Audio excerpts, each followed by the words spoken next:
What is going on, everybody? Welcome to Lineman Life Live. It's Monday. We are here.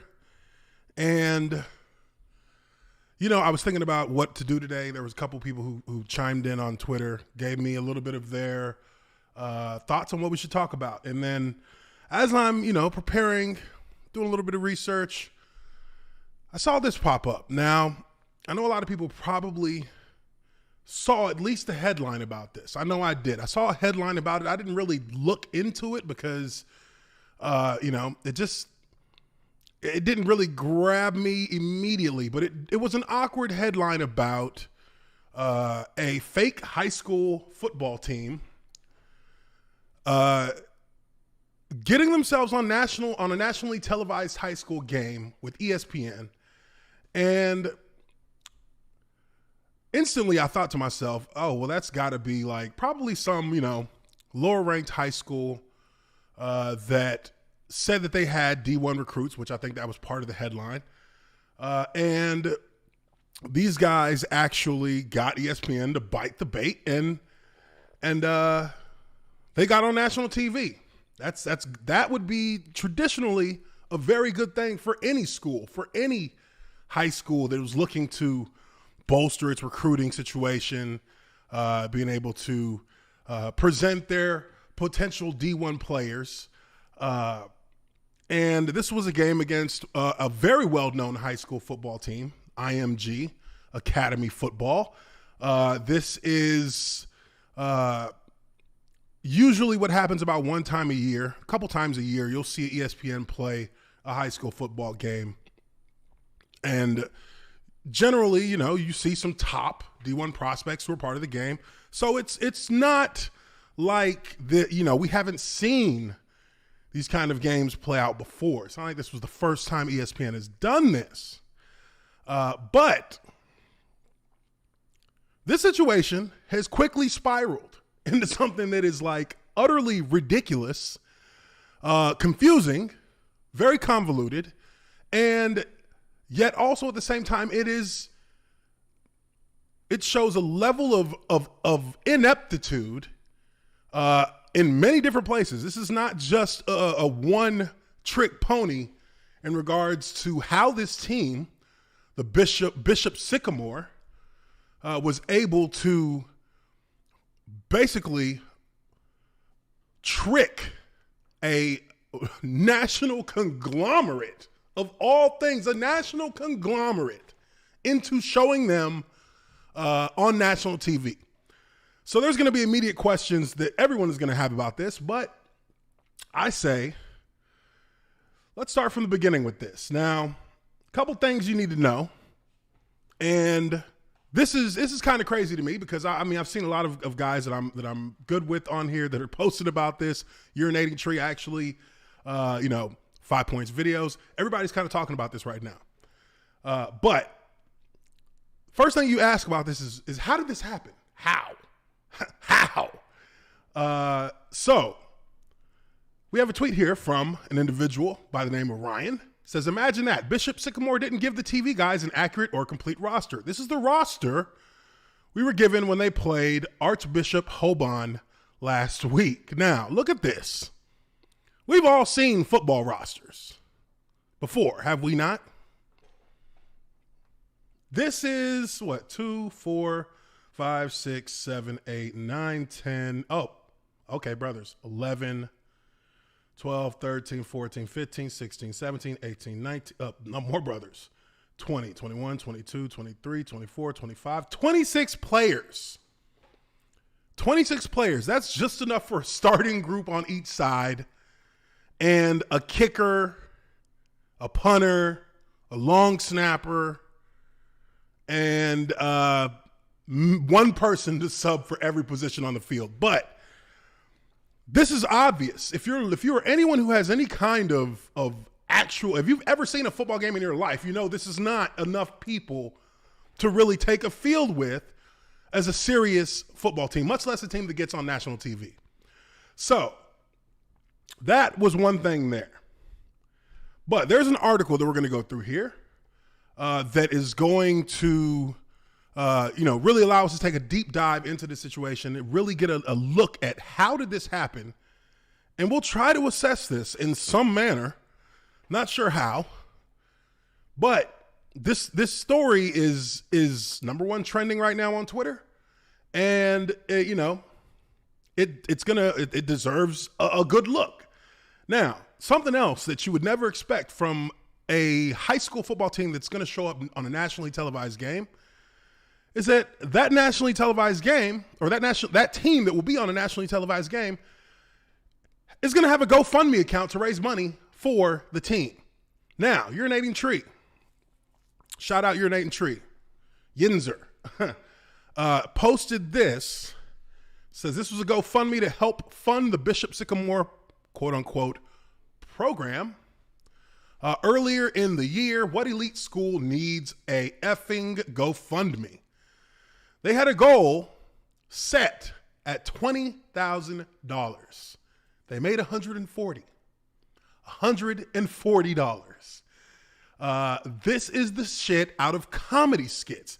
Let's take a look at this real quick while we're sitting here. Why not? Is it still up? It can't still be up. Oh, it is still up. Wow. It's still up. Oh my. Who is the? Khalil Davis is organizing this fundraiser. My goodness. Oh, this fundraiser is no longer accepting donations.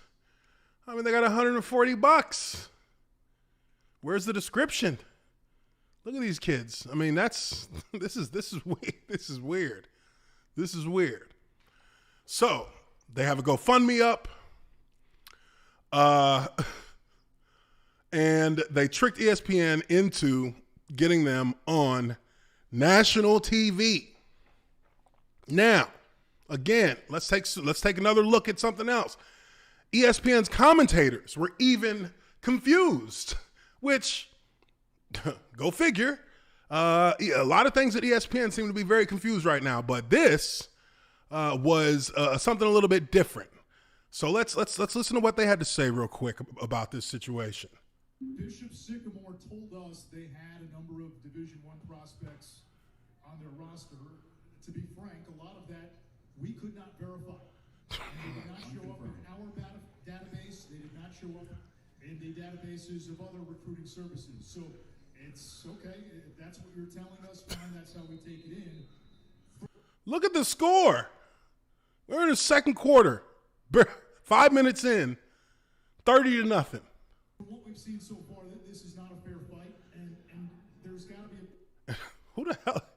Who the hell is this coach? One thing I like to point out, okay, so this guy is supposed to be the head coach or supposed to be a coach. I don't know exactly who this guy is, but come on. This was the first giveaway right here. Nobody has a logo that big on their team apparel on the shoulder part. This is like oversized. That's oversized. And I mean, is that even a logo? It's just like what are they, the Spartans? Bishop Sycamore Spartans? So this is not a fair fight, and there's got to be a point now, Luke, where you do worry about I'm sorry. I already am worried about it. I think it's this could potentially be dangerous given the circumstances and the mismatch that we have here. And quite honestly, Bishop Sycamore doesn't have not only the frontline players, but they don't have the depth in case something were to happen to their roster with maybe a kid or two here throughout the remaining 2.5 quarters of this football game. They ain't even halfway through. So the commentators themselves are confused. They're like, this isn't a fair game. This shouldn't be going on right now. What's happening? Everybody's confused. Here's some more. I think this is this is the same play we just saw, right? Yeah, okay. So, anyways, let's go into this article because I think, and again, I haven't read up on this, but seeing the headline, I just, kind of guessed to myself, well, this is probably a school that is legit, but just, kind of inflated that, no, we got like 20 D1 prospects. They might have like maybe 2 or 3 at the most. Didn't expect this to be an entire controversy that it's played out to be since this thing has really kind of hit the fan. But awfulannouncing.com has a deep dive into this. Says we learned more about how Bishop Sycamore ended up playing on ESPN, and it's only getting shadier. Nobody wants to take the blame here, and kids are being put in danger. And this is by Ben Koo. Okay. IMG Academy's football team frequently blows out whoever they play. That's not surprising. IMG ranks as one of the top high school teams in the country. ESPN's own press release about IMG's game yesterday touted 9 top 300 players in their senior class, as well as 10 top 300 ranked juniors.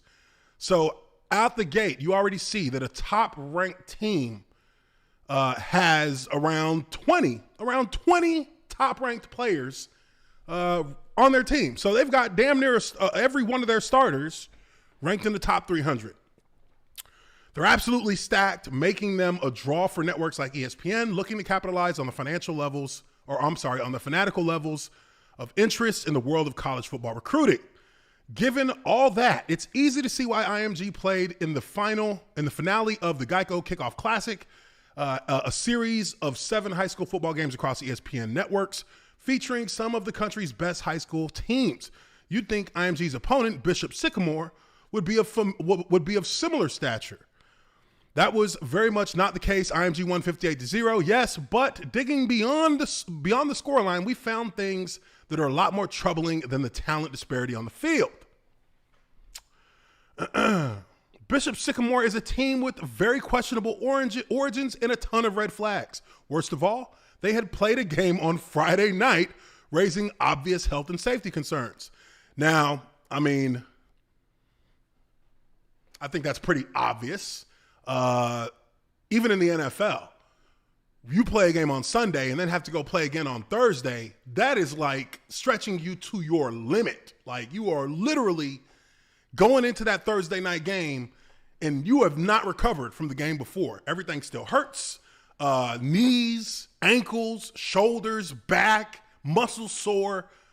You're not you have to, practices are shortened. Practices are much lighter going into that Thursday game because you can't be expected to go through a full week of practice where you condense everything down into basically 2 days, and you can't go full go. So there is definitely a safety and a health issue and health risks in even playing 2 games in 7 days. But these are high school players. We're not talking about professionals here. They're not getting paid no money, and they don't have scholarships yet. So, wow. So how did they end up on ESPN? The network has been upfront in saying that all games for the Geico Kickoff are booked by Paragon Marketing. Paragon has been ESPN's partner on multiple events across different sports and high school programs. ESPN provided the following statement. We regret that this happened and have discussed it with Paragon, which secured the matchup and handles the majority of our high school event scheduling. They have assured us that they will take steps to prevent this kind of situation from happening moving forward. Of course, ESPN is not taking the blame for this. They are going to kick that thing down to the next one because shit rolls downhill, because now a lot of people have a ton of questions. So, of course, they're going to be like, wasn't us. But what would you expect? I mean, ESPN has seen themselves in a lot of very, very cringeworthy issues as of recent. I mean, I think we all know what those are without saying a word more. But at the end of the day, you feel like a company like ESPN wouldn't just allow a third-party company to do the booking and do the research. You expect them to do the research, I'm sure. I mean, they're a company that has a contract with ESPN. But ESPN themselves didn't even look into this before this event took place. Which, I mean, I guess that just speaks to how out of sorts ESPN's house is right now. Their house is all out of order. Rachel Nichols gone, Maria Taylor gone, Stephen A. Smith done took over the entire first take scene. It's wild at ESPN right now. I think that goes without saying. I spoke with Paragon President Rashid Ghazi last night. Ghazi said they would have canceled the game had they known that the same kids played earlier in the weekend and they had held out hope that Bishop Sycamore perhaps fielded two teams with a split squad approach to the two contests. Wow, that is some dumb shit. That is stupid. Wow, dude. That's an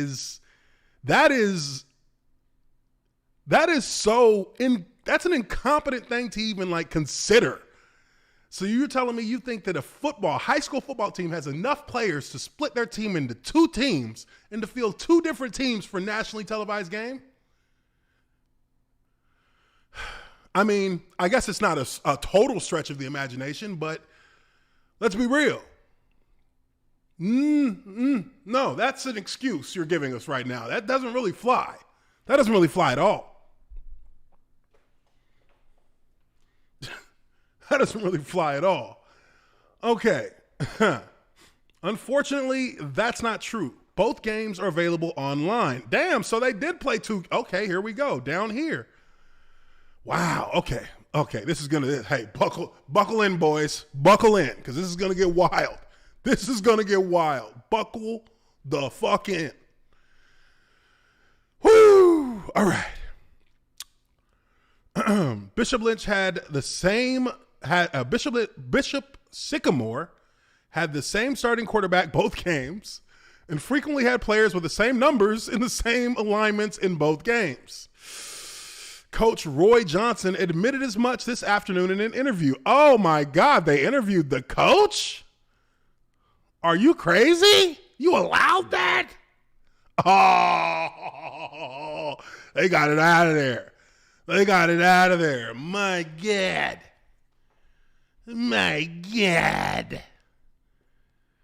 All right. It gets worse. A lot of these players played both ways in both games. Jeez.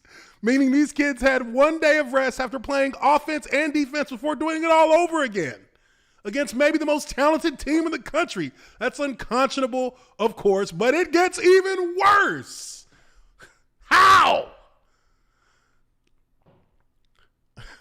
Bishop Sycamore's Friday night game was played against Stowe Rocks and for now can be found on YouTube. Okay, you know what? We're gonna take a quick look.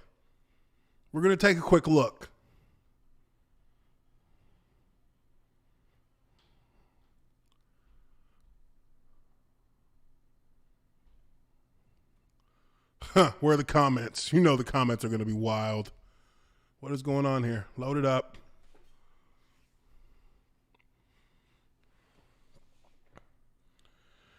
Ooh, $5 super chat from Dodger Zion. What's going on, Dodger? Hope you're doing well. I know you had a situation that came up. Hope you're doing better now. Hope you're getting through that process.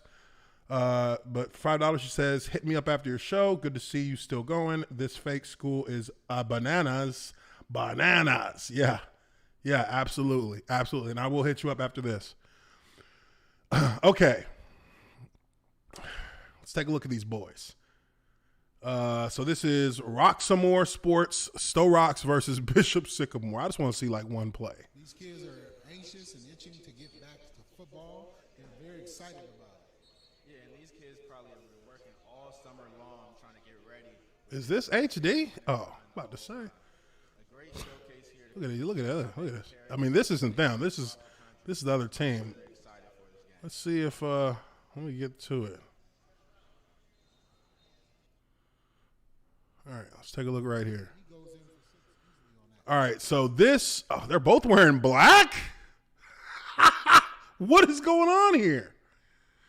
Okay, so Bishop Sycamore, they're winning. Oh, Bishop Sycamore got the lead in the second quarter.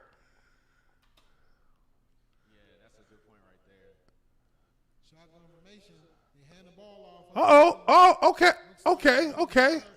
Oh, well, never mind. God damn, why they doing this to him? Sycamore fumbles the ball deep in their own territory, and Stowe Rocks recovers it. And they're going to have the ball deep in the Sycamore territory here at the... Okay, so we're in the third quarter. It's still 7-7. So, hey, okay, for 1 second here, we can look at this. And we can see that these guys, I mean, Stowe Rocks must not be that good because this is a tie game. Okay, now it's 13-7 and 19-7 starting the fourth and 19-7. I mean, they competed in this game at the very least, but you got to think about how much of a drain this has to be. I mean, they played a full game on Friday. And then they played again a few days later. Here in Western Pennsylvania, Yeah. teams look like the pass is up. Man, it's caught by a receiver. Oh, that was his helmet? Oh, man, what kind of helmets they got these boys in, man? Come on now. Our game on the play. You saw him playing safety early. Quarterback. Oh, That is Charlie Pollard. That is Charlie Pollard at quarterback. Was playing safety earlier, but now he's at quarterback. So we're down to the third What? string quarterback here. what? Sycamore This kid was playing quarterback and safety? is not really certain about what they're doing. They don't have any timeouts, so they have to get to the line of scrimmage and call the play. Snap is good. Pollard rolls up and he pulls the ball. We are game of the 2021 kickoff class, the football factory here in Western Pennsylvania. Two good teams. Look like the pass is up. Yeah.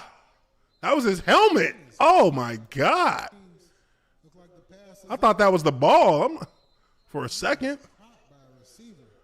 For a first down, number 14 goes up with defenders. They don't even know who this kid is. The catch. Kyle Miller. Great catch by that young man. I wonder how they played it off.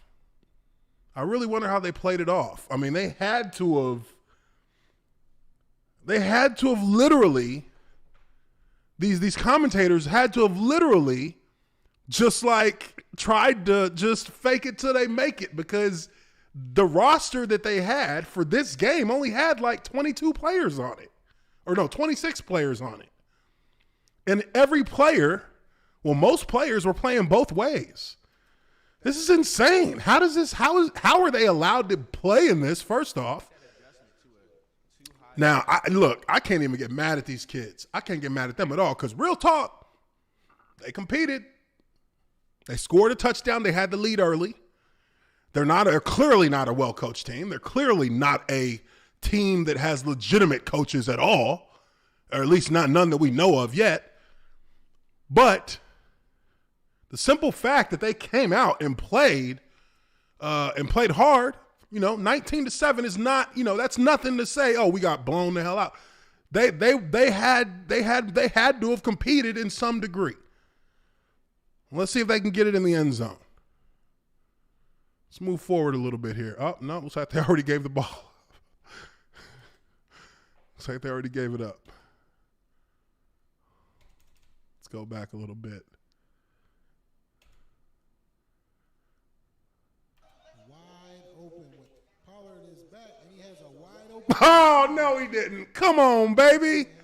Quarterback rolls out. He's got on orange shoes. Oh, his receiver just drops it. His receiver's wearing penny loafers. Okay. Receiver 12 is back. Who's videotaping this? Come on. Get the camera right. Third down and 10 yards to go. My goodness. And we have another penalty on the play. It looks encroachment. Oh, man, let me check the O-line out real quick, though. That right tackle, oh, no, that's bad. That's bad. So it could get interesting here for the These commentators are just seriously like, they have no idea what's going on. They're just calling it like they see it on Sunday. What is this, a QB draw? Okay, this is nonsense. 4th and 5. Let's see if they can. Come on, you got a chance to do something here. This is the ball game, ladies and gentlemen. Snap is up. It's taken. Who is blocking for this kid? He got the first. First down. Cuts up inside. Okay, I mean, hey. Here for the first down. Gotta get this. If this quarterback makes something happen, hell, he should get a scholarship just cuz. Tillman is taking a long time to get this snap off. What the hell just happened? Oh, no. Looks like it was a fumble. Tillman took a long time to get the snap off and fumbled the ball. And that's the ball game. Turnover and downs. That's appropriate. That's actually appropriate. That's actually appropriate. I can't even get mad at that's what should happen when you're not a team that's supposed to be there at all. But those kids, I guess they played hard. So hey, it's not on them. It's not on them. But let's go back to the article. Wow. The game was played just outside of Pittsburgh with Bishop Sycamore losing 19-7. Both the news write-up and the game scoreboard named Trillian Harris as the starting quarterback for Bishop Sycamore, the same starting quarterback for Sunday's game against IMG. Although Harris would switch numbers between games, he has the same red face mask. Oh, man. What? Harris would leave the game after suffering an injury on Sunday, something that happened to a few Sycamore players. And that's where the problem lays, in that you've got players who are playing in a full 3-hour game, and then you have them come back 2 days later. I mean, that's a faster turnaround than a Sunday to Thursday night game. And I mean, the NFL at least tries to set the game. They're setting the game at night so that you're getting the most time possible to rest. Like, you are getting as much as they can possibly give you to rest. The game doesn't start till 8:30, 7:30, whatever it may be on Thursday night. So you get Sunday night, Monday night, Tuesday night, Wednesday night to recover. This is clearly something that should have never happened. And I mean, hell, one could consider that it could be criminal. I mean, there could be an abuse case here, a child abuse case here, because, well, maybe not. We'll see. Because until we know exactly where these guys even came from, because they're not a real high school, this is wild. Okay. That's indicative of another thing viewers picked up on Sunday. It looked like Bishop Sycamore had mismatched helmets and potentially not enough helmets for the entire team. That's despite the roster being reported to be very small, just 30 to 35 players, hence the two-way participation. A week ago, Bishop Sycamore posted a GoFundMe campaign seeking $20,000, which they've raised under $200. The description of the campaign below, unedited on our end. Yes, now this is what I want to hear. We are Bishop Sycamore, a new football program getting established in Columbus, Ohio.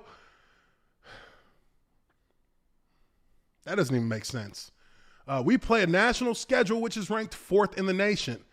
We have gathered young men from all over the country in the pursuit of a similar goal. We currently need your assistance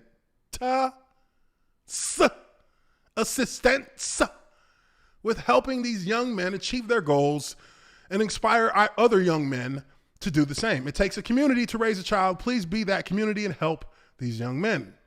Please help us with funding, team meals, travel expenses, and equipment costs. Check us out on Instagram and Twitter @_Bishop Football.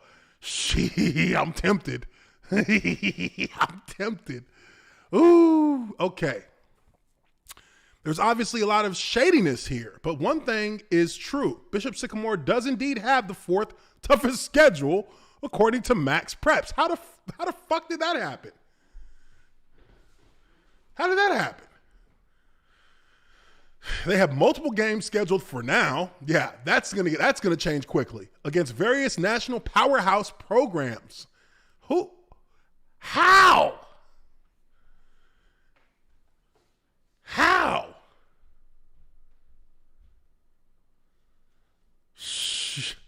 Jeez, how is this even feasible? I think that just kind of goes to show that the lack of like oversight by the actual groups that put these schedules together.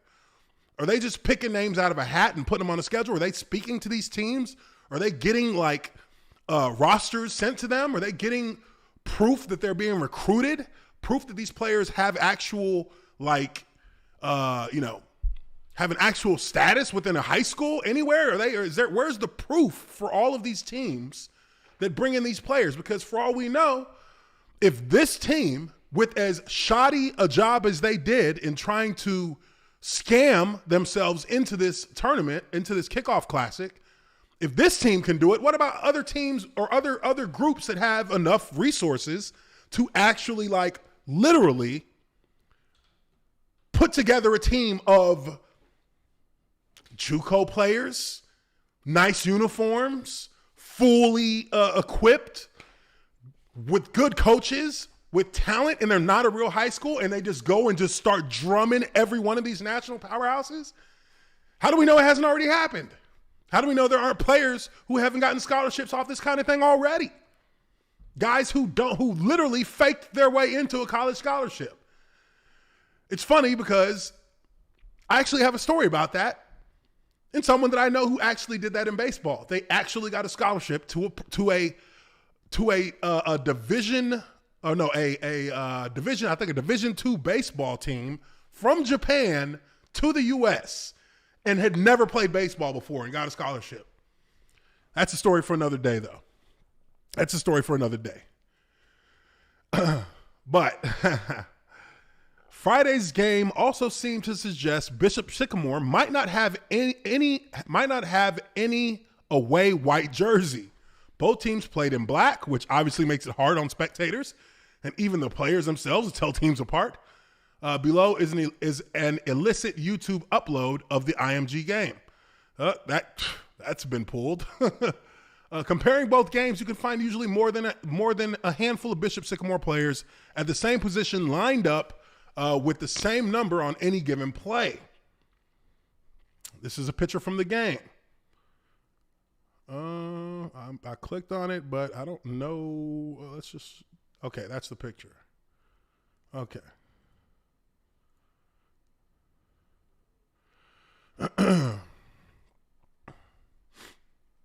How we get way down here? All right. Whoa. So again, how does this game not only take place, but make it on national television? ESPN claims they sounded the alarm to Paragon weeks in advance when they couldn't learn anything about Bishop Sycamore's roster, depth chart, or even just any general information about the school. Bishop Sycamore allegedly bailed on a conference call. They allegedly bailed on a conference call with ESPN days before the game, before providing a fact sheet of information on Sunday, claiming multiple players had major D1 offers from power programs. ESPN could not verify any of this information and felt they were scammed. You think? That feeling permeated the broadcast, including this viral exchange that saw Anish Shroff. Oh, crap. Get out of here. What are you doing? Get out of here. Anish Croft acknowledging reality. It came after a long weather delay with the game already out of hand and Bishop Sycamore coach refusing to allow for a running clock. Yeah, we've seen that video. It's very, very clear they can't match up. No, they can't match up. And you already saw Trillian Harris, their quarterback, get dinged up. And the last thing you want is to have this showcase on national TV.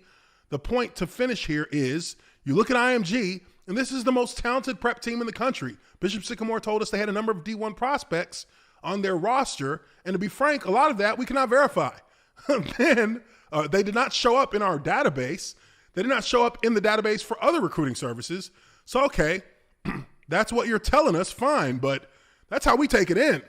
From what we've seen so far, this is not a fair fight, and there's got to be a point where you're worried about health and safety. I'm already worried about it. I think this could potentially be dangerous given the circumstances and the mismatch that we have here. And quite honestly, Bishop Sycamore doesn't have not only the frontline players, but they don't have the depth in case something were to happen to their roster with a kid or two here throughout the remaining 2 quarters of this football game. A reporter at the game shared the following with me. Their roster was very small, though, 30 to 35 players would be my guesstimate. And they have a bunch of injuries over there over the course of the game, which makes sense that they're playing for the second time in 3 days. Yeah, it does.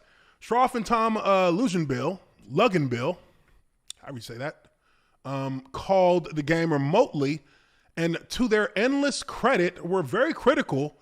The game on Twitter, in addition to, were very critical the game on Twitter in addition to that moment on the broadcast. Early on, they were getting clean hits on quarterbacks on every play, Schroff told me.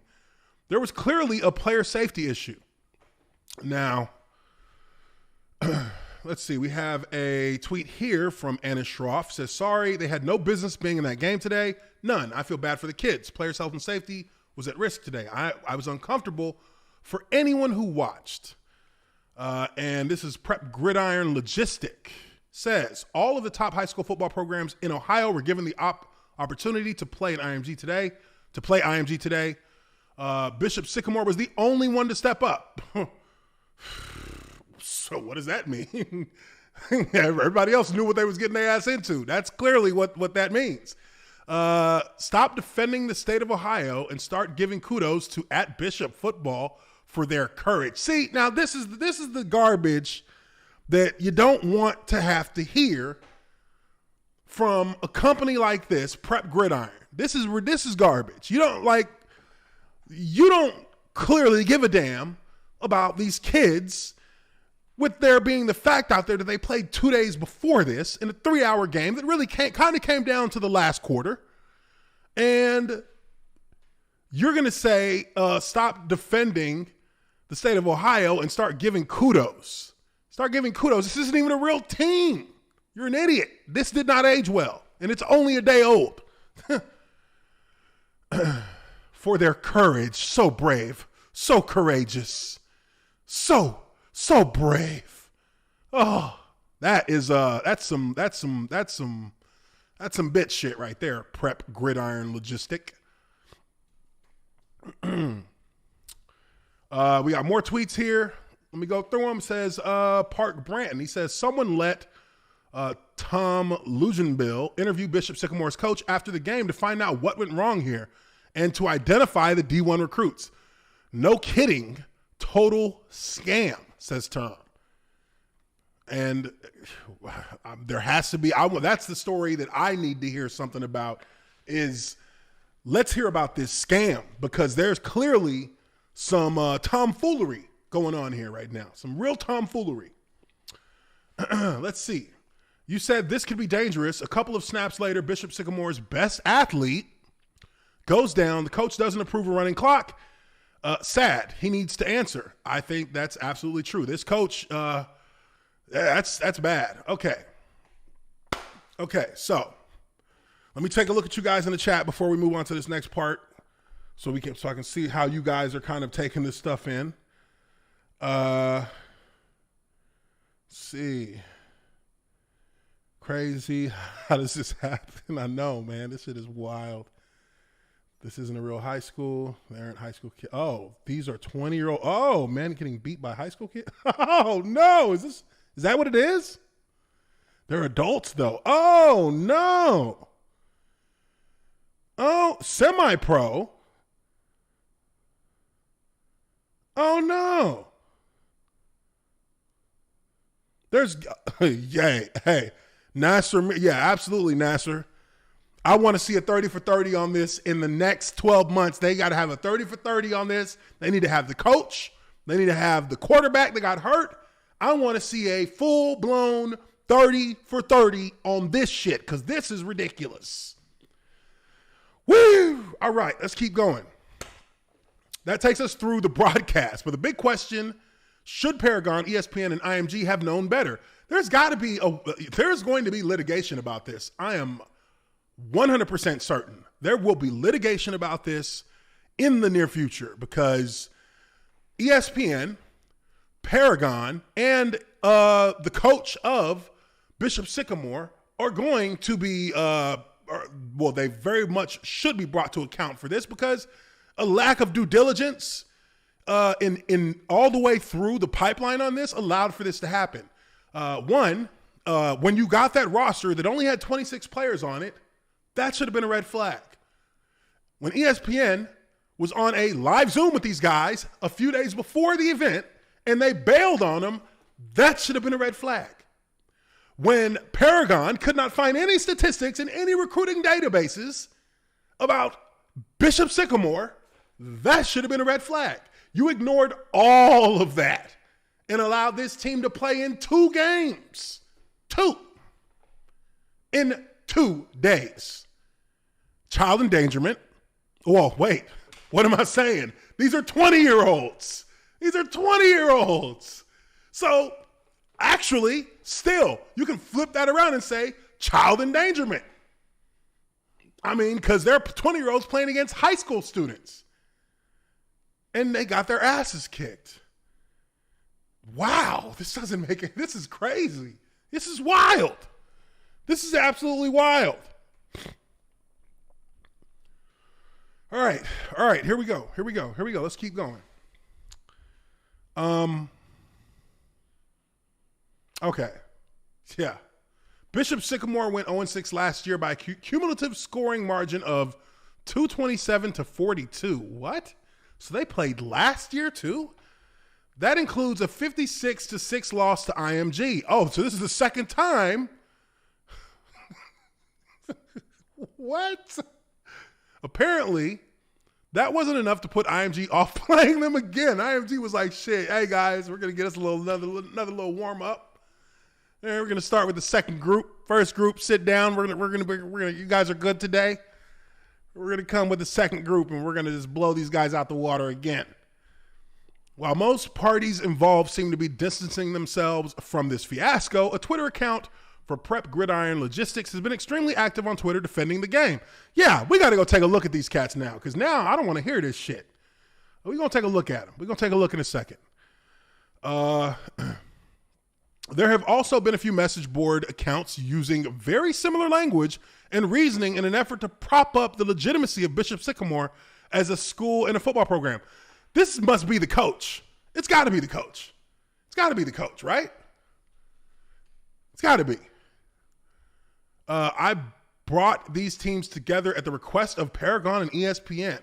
Bishop Sycamore has more than one team. Wow.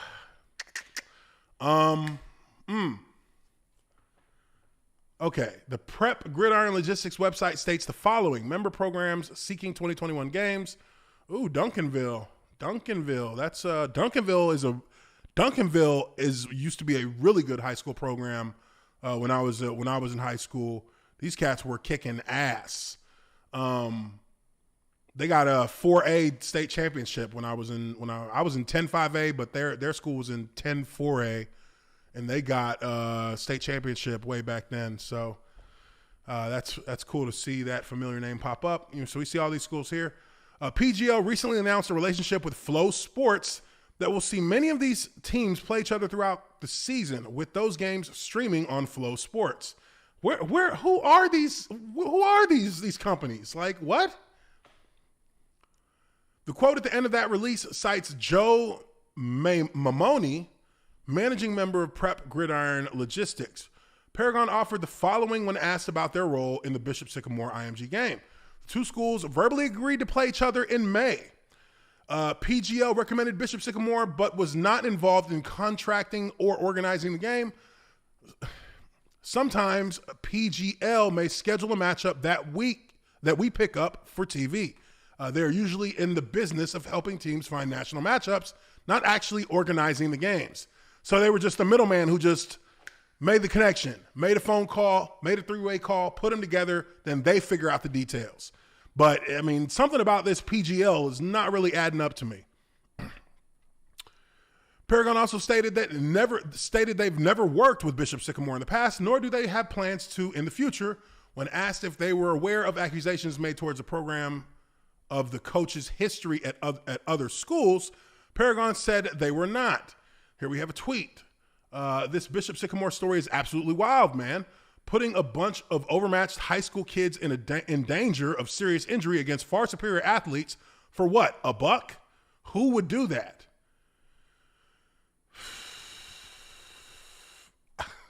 Look at this response. Look at this response. Bishop Sycamore has double-digit D1 recruits on its 2021 roster. They fear no one. And they're the only team in Ohio that stepped up and accepted this exciting challenge to play the number one team in America in Canton at the Pro Football Hall of Fame. They should be lauded today, not maligned. We got to pull you up, homie. I need to see some okay, this is exactly what I thought. 626 followers. Let's see. You got a website here? Let's see your website. Let's see your website. This is a basic wiki. What is it called? This is I forget the name of the style. I know how to make a website like this in literally 10 minutes. Look at this website. Are you shitting me?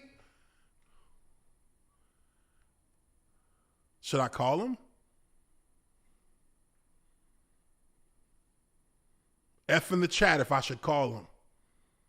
F in the chat if I should call him.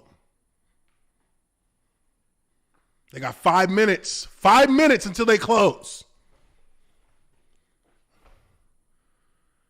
Calling they ass. I'm calling these mother cluckers. You know, I don't give a fuck. 201 301 5933. Let's do it. Let's fucking do it. Joe Mamoni.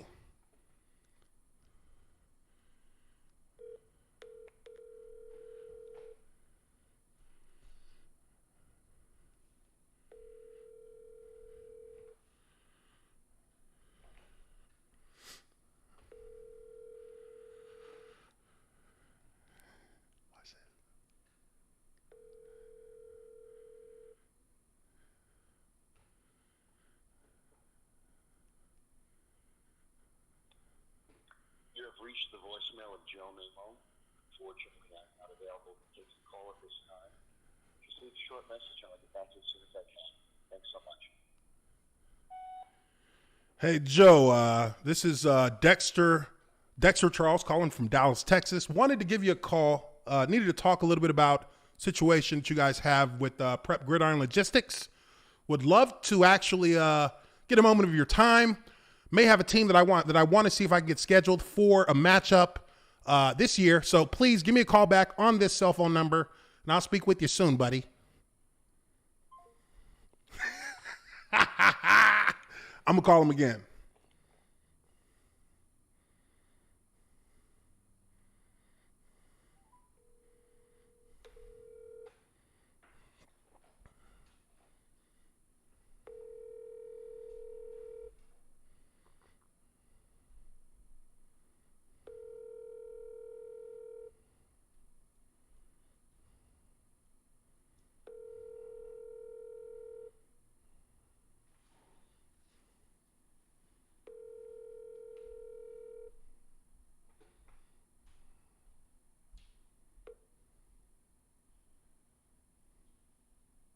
You have reached the voicemail of Joe Mamo.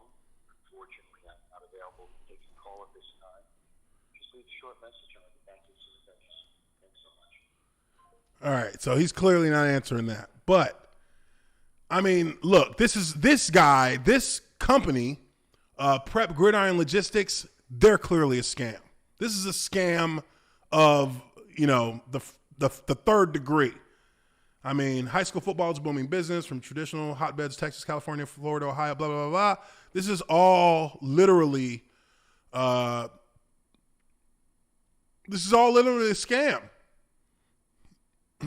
Says Prep Gridiron Logistics will act as your personal concierge for identifying, contacting, and scheduling elite, nationally relevant, out-of-state high school football opponents. The cost for these vital services, free. To learn more about PGL, please register with us today. Something tells me that at some point in this process, you're going to be paying him some bread. because he has his personal cell phone number on here, which clearly that's mistake number one, Joe Maimon. And yeah, these guys are sketch as a motherfucker. This is sus as hell. This is super sus. He's letting everybody's calls go to voicemail right now. Hey, you know, he has been getting his ass blown up. Let's see. There's got to be somebody who's posted on here today. Oh my God. This matchup has it all. Ohio versus Florida. Power prime. Hey,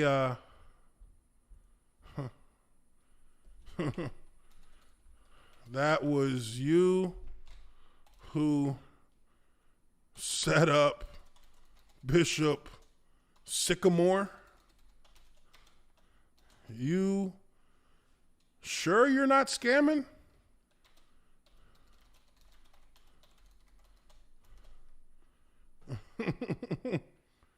All right, let's get back to this article. We'll await his response.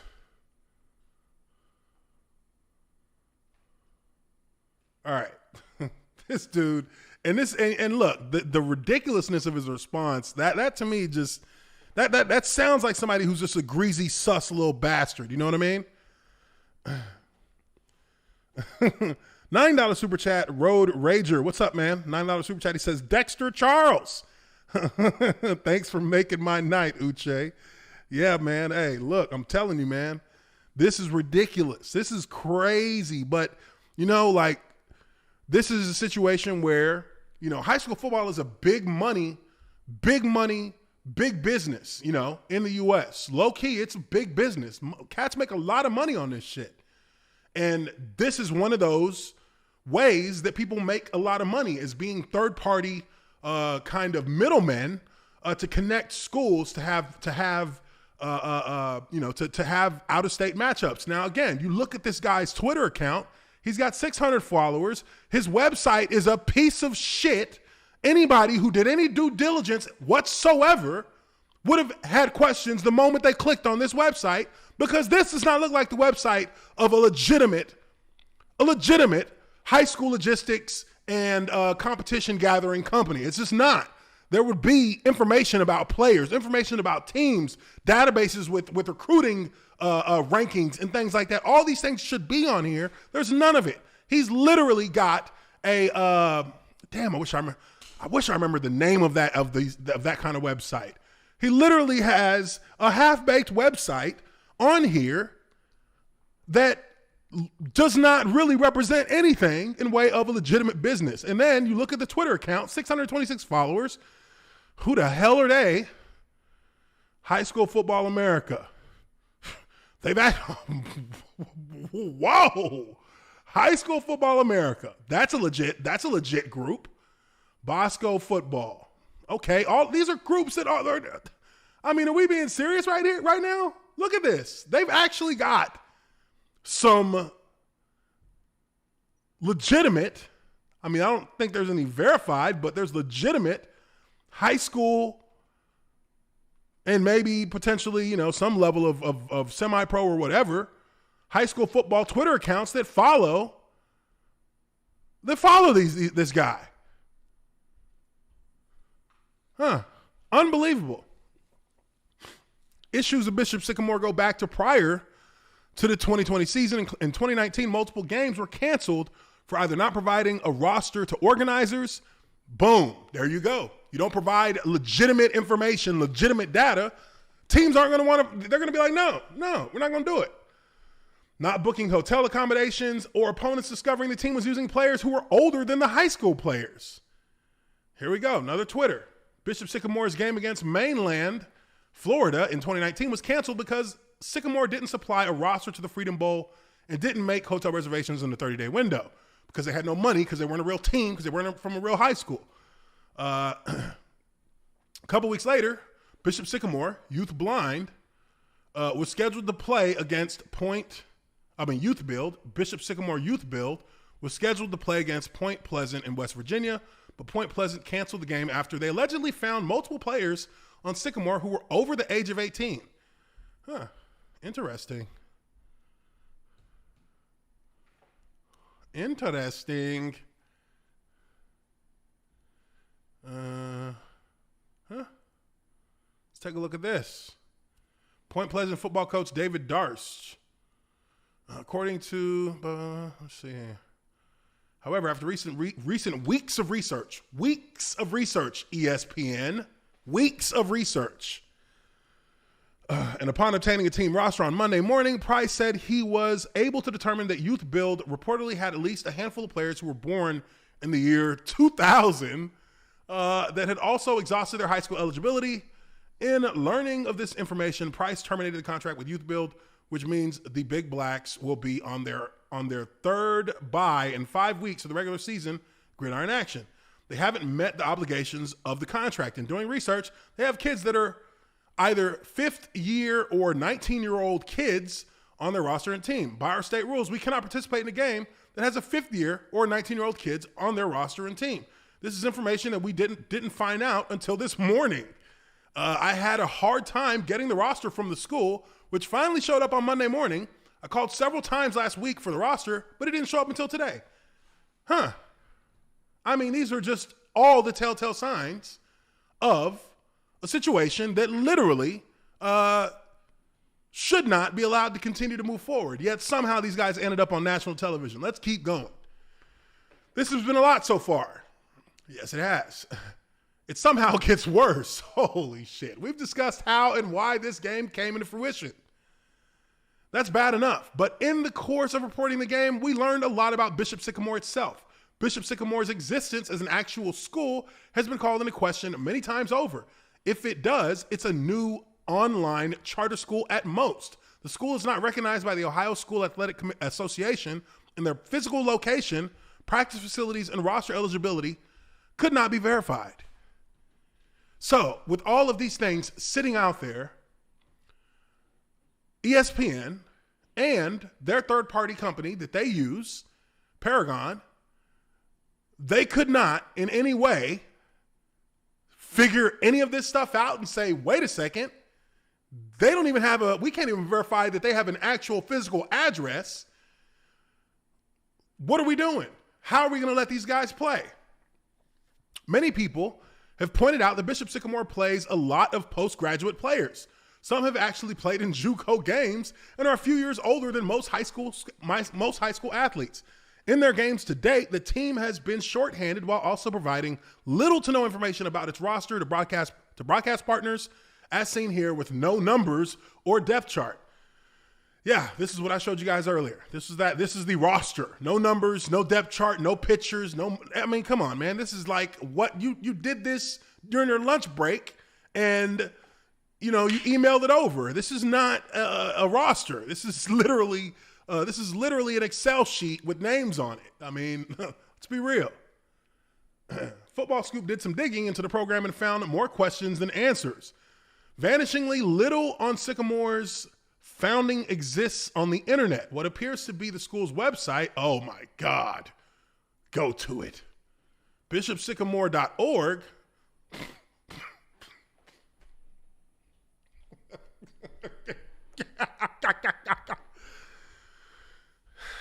What the fuck? WordPress. This is a fucking WordPress website. Boom. What is this? What is this logo? Uncategorized. This was a website that wasn't even finished.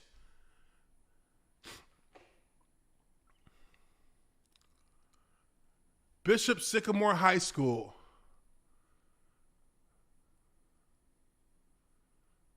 What?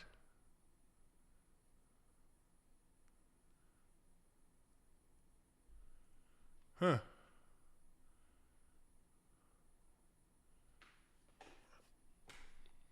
Wow. Hold on.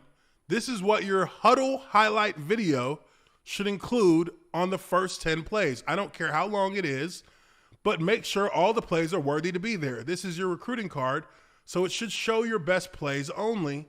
This information was taken from at J.R. Sandlin, Coach J.R. Sandlin, JSU. Did somebody screw up and put this on their actual website? This looks like something that a coach would send to another coach and say, hey, make sure if you're doing a highlight film, these are the things you need to put on there. And they actually put this on the website. Recruiting 101.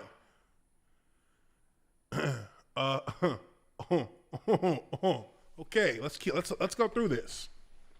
Let's go through this a little bit. This is the picture from the GoFundMe. Hold up. What is this? FBU camp held in Columbus, Ohio, May 1st. Several of the boys had long flights, just got in town, but that didn't keep them from gaining MVP status. Coaches told them to show up and show out, and they did just that. Okay. All right. Player alert, Bishop Sycamore welcomes Zeke Healy, linebacker and slot back. Linebacker and slot back.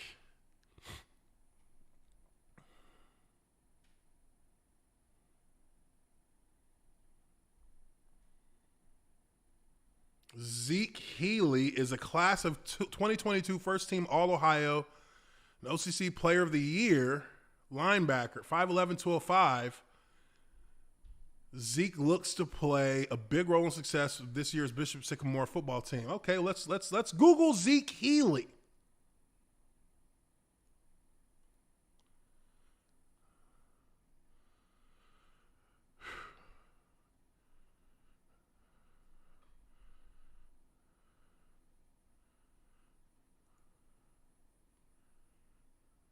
Warhawks.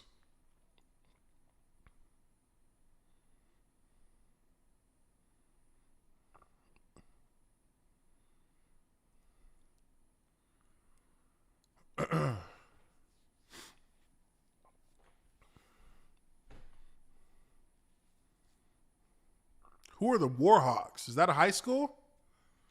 This is June 30th. What the hell is going on here?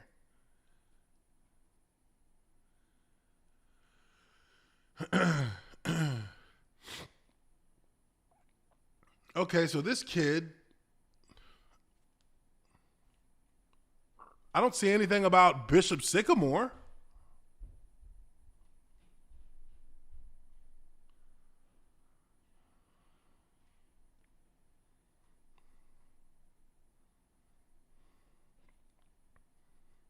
I'm sending him a tweet.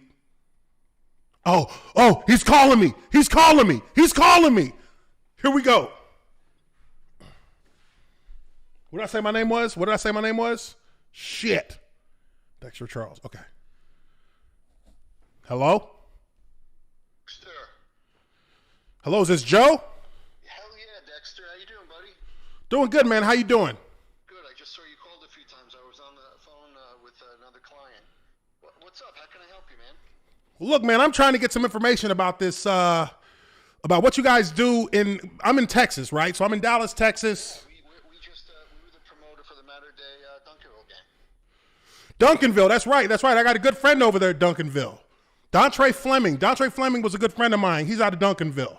Yeah, Duncanville is one of our clients. The last 3 years, they played out-of-state games, so we did all that. We sent all the teams down there to play them. We sent St. John's 3 years ago, or 2 years ago. We sent IMG last year, and we just sent Matter Day this year. And we're also sending Bishop Sycamore in a few weeks from Ohio. Really? So tell me, how do you guys work it? I mean, I tried to work with a couple of these different. Let me tell you what's different about me. Okay, I do it. I have number one. I have the largest network there is. I have over 300 teams in my database. With the press of one button, I could let 300 people know, hey, Dexter needs a game on this date. This is his travel stipend, and this is what you need to know. I also do it for free. It's a labor of love for me. I have a real job. I own a company. I do this before 8 a.m., after 5 p.m., and on weekends. And the technology basically does everything for me. So you don't pay a penny. But I only deal with the top 150 teams in America. Oh. So you're looking for a guaranteed win, you're really not going to get it with my teams. I only deal with the top 1%ers in the whole sport. The top 1%ers. Yeah, I mean, like I said, I put together Mater Dei, Duncanville. I put together St. Francis, St. Thomas Aquinas. The half of the top 10 games of the week this week were my games, according to Max Preps. Max So Preps. Okay, tell me so I work with Stephen F. Austin. Stephen F. Austin High School. Yeah, I know the college. I have a friend who played football at the college. Oh no, not the college. That's a little bit higher up than us. Where are you? Where are you located? We're the Colony, Texas. So that's about 45 minutes outside of Dallas.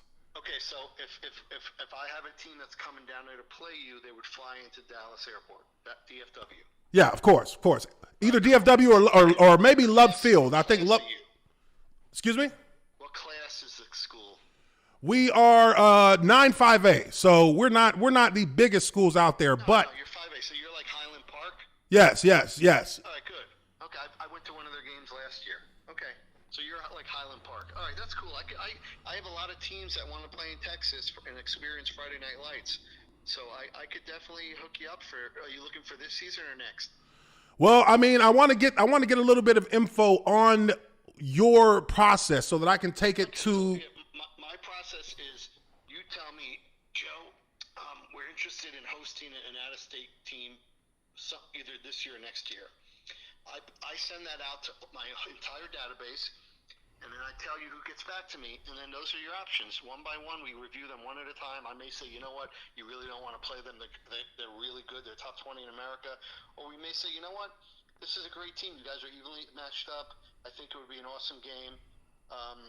And then we go from there. But it's simple. There's no money changes hands.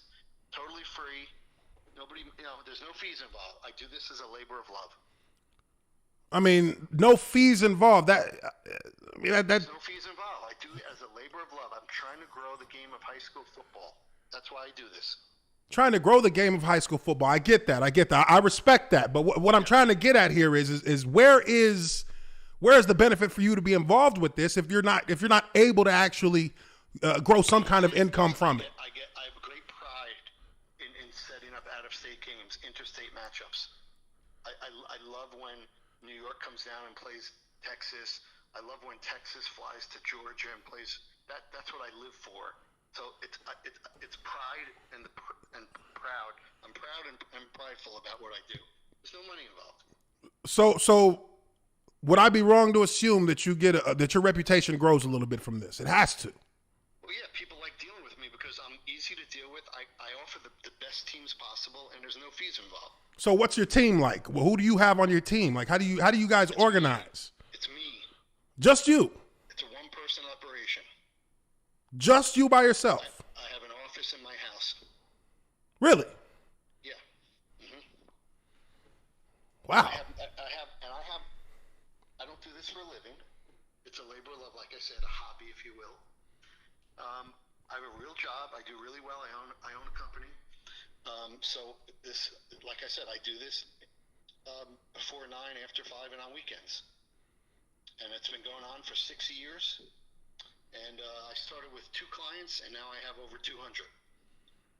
Well, tell me a little bit about, like, when you set these teams up, is there any way to, like, what's the kind of promotion like? I mean, we're like I said, we're near the Colony, so not a lot going on out there in way of getting exposure. So I'm looking to get more exposure for the team. But the only way I can get you exposure is if you play somebody good, really good, that people want to come and see. I can get the game on TV. I can get the team streamed then. I can get you some streaming rights. I deal with a company named, you ever heard of Flow Sports? I have not. Yeah, Flow Sports is the largest streamer of amateur athletics in the world. I manage their high school football channel. Flow Sports. What's that? FLOW? FLOsports.tv is the website. Go visit it and click on the football link. All right, give me 1 second here. Let me pull up this browser. FLOsports.tv. FLOsports.tv. Okay. Correct. Okay. It says join now. Okay. There's a video playing. So there's like a window where you could see all 25 sports that they offer and click on football. Hold on now. Okay. Football. And then click on live events, and you'll see our schedule. We stream hundreds of games every football season. If we bring a high profile opponent down there to play you, I could put you on Flow Sports, and I could pay you with streaming rights depending on how good the competitor is. So there's your money, the streaming rights. Yeah, but I only do that a few times a year. The game has to be really good. Like, it has to be like Duncanville Matter Day quality. Oh, Duncanville. Damn it. Yeah, I mean, I could bring a team down there, but Duncanville got the maximum amount of money for hosting Matter Day. How much did Duncanville get? For you to get what Duncanville got, you'd have to host, like a top 100 team in America. Well, what kind of money was that for Duncanville? I can't. That's between me and them. But Oh, come on, man. We're talking about high school football here. So what was it? $1 million? They get $1 million for it? They get $1 million? No, it's not even 5 figures. It's 4 figures. Oh, so these guys got like $5,000-$6,000. I'm in that area, yeah. And what's your cutoff that? I gave Duncanville the whole check. I didn't want any of it. You didn't take a dime? You set up the TV rights. I didn't take a dime because the game was so good. I wanted to give them all the money. All the money? I don't need it, man. Trust me when I say I don't need it. Hey, Joe. Listen, man. This is TV rights we're talking about here, man. This is TV rights. Now that's one of the reasons why. But I made money on the 29 others that I did. I could pick and choose when I want to make money and when I don't. That Duncanville Matter Day matchup was the biggest game in the history of high school football in the last 10 years. I gave them every dime. I didn't want any of it. The biggest high school football game in the last 10 years, they only made $5,000? No, in streaming rights. They made, you know how much money they sold out? They made $100,000 in ticket sales. They made probably close to, when all said and done with concessions, they probably made $150,000 that night, Duncanville. Not a cut in the world for you? Because Not at all, baby. Not at all. That's why people love to work with me. Hey, I see it, man. I see it. Now, hold on now. Now, I definitely want to talk about how we can connect on that rights thing, though, because what we have, we don't have a huge exposure, but if we can get a consistent, the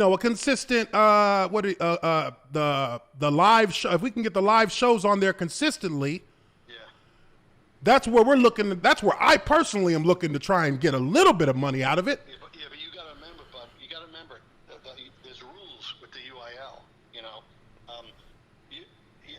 I could stream your games. That's fine. I'm trying to think. Yeah, as long I could stream your games. Like the new rule is is for TV, right? So if somebody an out of towner comes in to do a game on TV, it's got to be on a Thursday or Saturday. I think that's the new Texas rule. If I were to be in TV, I cannot put a high school football game on Friday. It has to be a Thursday or Saturday, based on the new rules that they just passed. Hold on now. But Friday is the night. Yeah, but we could stream the game. I just can't put you on national TV. I could stream your game nationally. I just can't put it on TV. It can't be on. It can only be on streamed, the computer or iPad, that type of thing. Man, I was thinking about TV because our athletic director wants to talk about. He saw the ESPN games. Yeah, I put both games on ESPN. 2 of the games on ESPN this weekend I put together. But again, I'm friends with ESPN. They called me and they wanted me to find an opponent for St. Thomas Aquinas, and I sent them St. Francis, and I did it for free. ESPN called you? Yeah. Holy ESPN shucks! Matchup. They call me to get the matchups together. And again, I do it as a labor of love. I don't charge them a penny. You don't charge ESPN? I do not. Nope. I don't believe it. It's true. I don't believe it. 100% true. You're telling me you don't charge ESPN, my friend? I put together the game yesterday that started at noon. St. Francis out of Baltimore against St. Thomas Aquinas in Fort Lauderdale. I set that game up for ESPN, and I got nothing for it. ESPN got all the money off of that. You're not taking a dime out of that? I am not. Nope. So, Because I don't want to. I'm not doing it for the money. I'm doing it to grow the game at the highest levels. but it's on ESPN. It's already grown. I know. So ESPN contacts you. Yeah, when they need to. Sometimes they could do it on their own, but sometimes they need help. They don't have the relationships with the coaches and ADs like I do. Holy shucks. Remember, I have 300 ADs and coaches in my database that love working with me and have worked with me since 2015. ESPN doesn't have those type of relationships. They have a few, but not They're ESPN though, my man. I know they are, but you know what? I told you what. You know, they are. I get it, but you know, there's it depends who they have on ESPN too. You know, they had IMG on last night. And they had, IMG, yeah, they're the top dog. They're the top dog. Yeah, they had them on last night, and they had a hard time finding them an opponent. So they called me, and I found them one.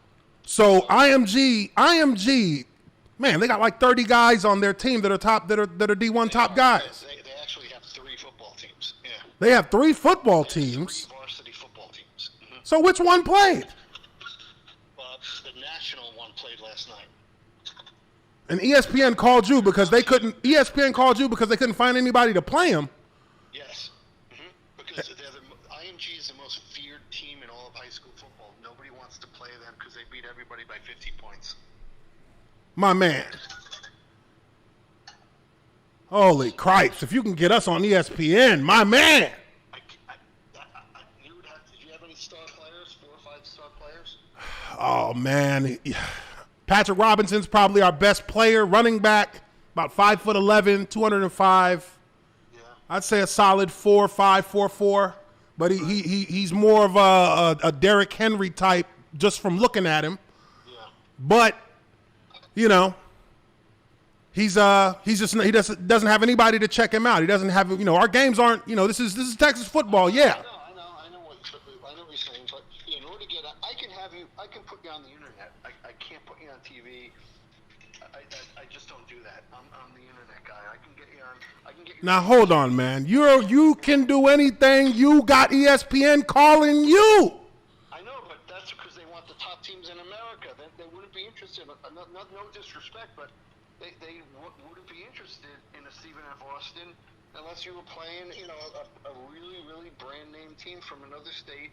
And even then, that would be hard. Oh my goodness. Hold on. That doesn't make sense to me because if they don't have a team to play them, then we can step up and play them. Oh, you can play listen.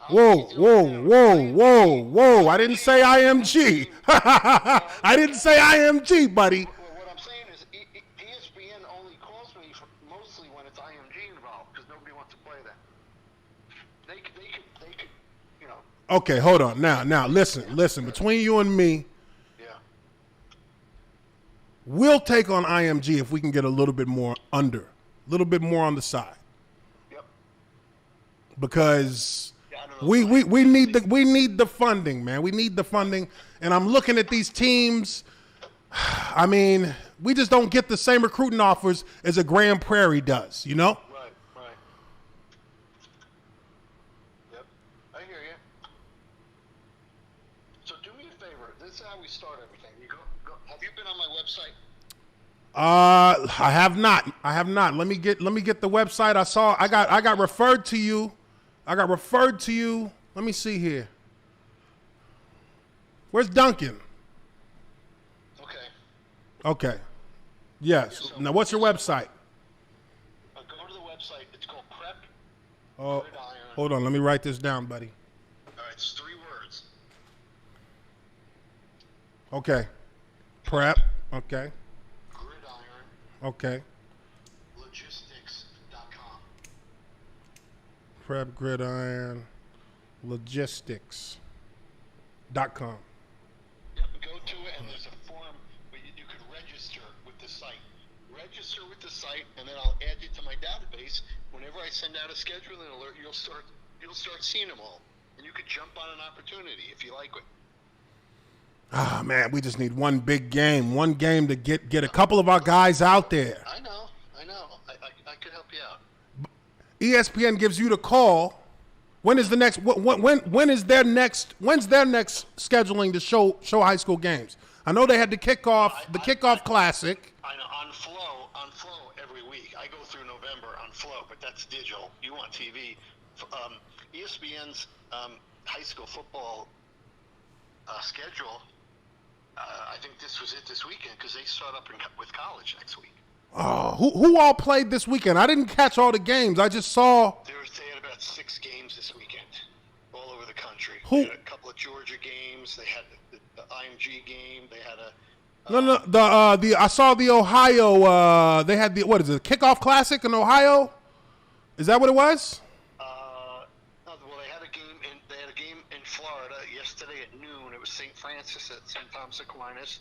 Then they had 2 in Georgia, and they finished up last night in Canton, Ohio. Canton, Ohio. That's where the Hall of Fame is. Ooh, that one had to be big. They finished it last night there. Who played in that one? That's let me see. Hold on. That was IMG, and we played a new team out of Columbus, Ohio called Bishop Sycamore. A new team? You got a new team on ESPN. Yep. You know why? Because nobody else wanted to play IMG. That's how it works. They were the last resort. So you got a new team. Hold on. What are they called?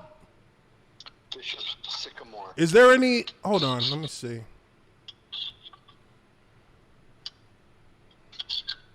Bishop Sycamore. IMG. Okay. Yeah, they played last night. So hold on. So how did you get those guys? What do you mean how I get them? They're part of my network. The Bishop Sycamore guys are in your network? They did what I'm just asking you to do. Go on my website and register with me, and then every time I send out a scheduling alert, you'll automatically get it. Okay. That's what they did, and they jumped on the opportunity to play IMG. Look, man, I'm just trying to find a way to get a little bit of exposure for my guys, and all. I mean, at the end of the day, I mean, I am interested in the money side of it. I am. I mean, when you say TV rights, I'm interested in that. So how much did Bishop Sycamore get for that? Because, I mean... They were the home team. IMG got their airfare paid for by ESPN. So what about Bishop Sycamore? I mean, I'm talking about on the money end. When everything's said and done, you know, they gotta hand money out. I'm not involved in those conversations. I only put the game together. I had nothing to do with the finances. But ESPN called you, so they had to offer something. Well, I don't know. I'm not part of it. I'm a matchmaker. Once I match the team. The matchmaker is the most important one. They gotta get their money. Normally it is, but not with me because I don't take money. You don't take money from ESPN, my friend? Come on, man. No, you know what? I'm not going to question your integrity in that regard. I'm not going to question it. I'm just asking the question because I needed to ask it. ESPN, no way. Not even, I mean, no cash, no nothing? Nope. I think No. 2 years ago I went out there and the guy took me to lunch. Maybe that's the only thing. I mean, at least take you to dinner, right? I mean, they got to. Yeah. So, I got a question. Yes, sir. How many boys on your varsity roster? Varsity roster, we got 73. Okay. So if I ever got an opportunity, would you travel to play somebody somewhere? Man, that'd be a hard ask, man. That'd be a hard ask, mainly because, like I said, you know, our high school is not, you know, we ride a bus to our games in the school district, but Right. I mean, you're talking about jumping on a flight. That's why I'm asking about the whole situation on the money end, because that's what we would use that money for, is to transport our boys. Hotel accommodations, you know. It's a lot. No, Uniforms are going to have to get, you know, stitched up. Helmets are going to have to get cleaned up. Listen, you make more money when you host. So let's stick with you hosting. We can do it at HBJ Stadium out here. Yeah, that'd be nice. Will they charge rent or we do it for free? Oh, that's in the school district. That's part of the deal. That's part of what we do. Good. You can't be doing all of this for free, man. I am. Holy crikes. I am. Wow. I have coaches that want to give me money. I tell them just give it to the visiting team. I don't need it. I'll be damned. Give it to the visiting team. Yeah, yeah, right, my friend. No. Look, man, I'm very interested. I'm gonna fill out this questionnaire. Yep. It's just your name, your phone number, your address, whatever they ask for. Mm-hmm. I'm gonna fill this out. I'm gonna get it to you. This is you to my database, and you're gonna start getting my emails once a week. Okay. Gonna start getting emails now. If I want to get a hold, is this an office line or this is a personal line? What is this? It's both. Just call this number. Okay, man. Wow. I mean, I feel like it's too good to be true. Like, no, it's not. It's not. Trust me. I do this for a labor of love. Don't worry about it. Okay? Labor of love, my friend. Thank you very much. I appreciate you letting me talk to you for a moment. I'm down there often. Hopefully we'll hook up soon. Yes, sir. I'll get that information to you here in just a moment. Thanks, man. All See right. you soon. Bye-bye.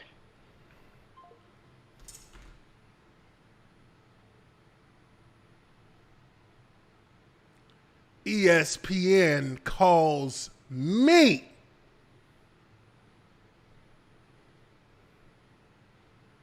I don't believe that shit. Wow.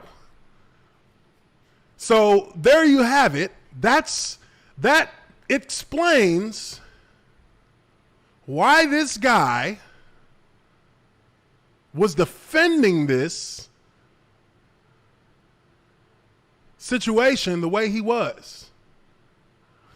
That explains it right there. That explains why he was defending this situation in the manner that he was defending it. You know this guy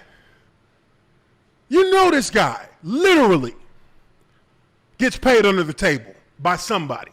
Nobody does this kind of shit that could be this labor intensive of making phone calls, getting meetings, flying places. Nobody does that if they're not getting money. This is America, my friend. This is America. America. That's the guy. This is the guy that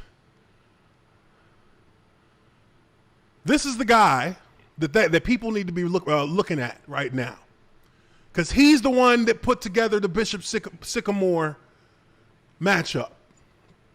He's the guy who did it. Here's his website. I'm gonna post this video later on with the phone call itself, and I'm gonna tag a couple of these people who've been looking into this. I'm gonna tag a couple of them so that they can get a listen, because from what he's saying, ESPN calls him.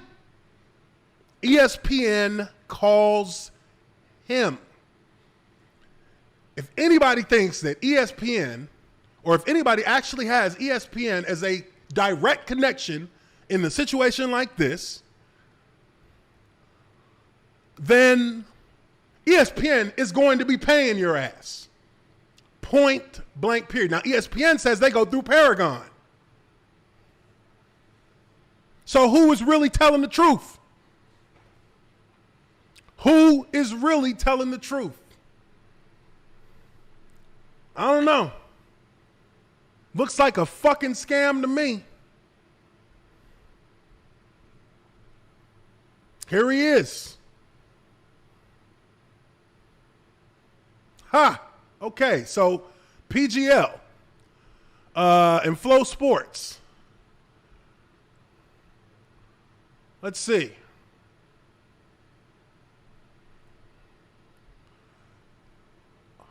Okay, so here we go. This we're gonna wrap this thing up here in a moment. We're gonna finish this. We're gonna finish this because now we've got a little bit more to the puzzle.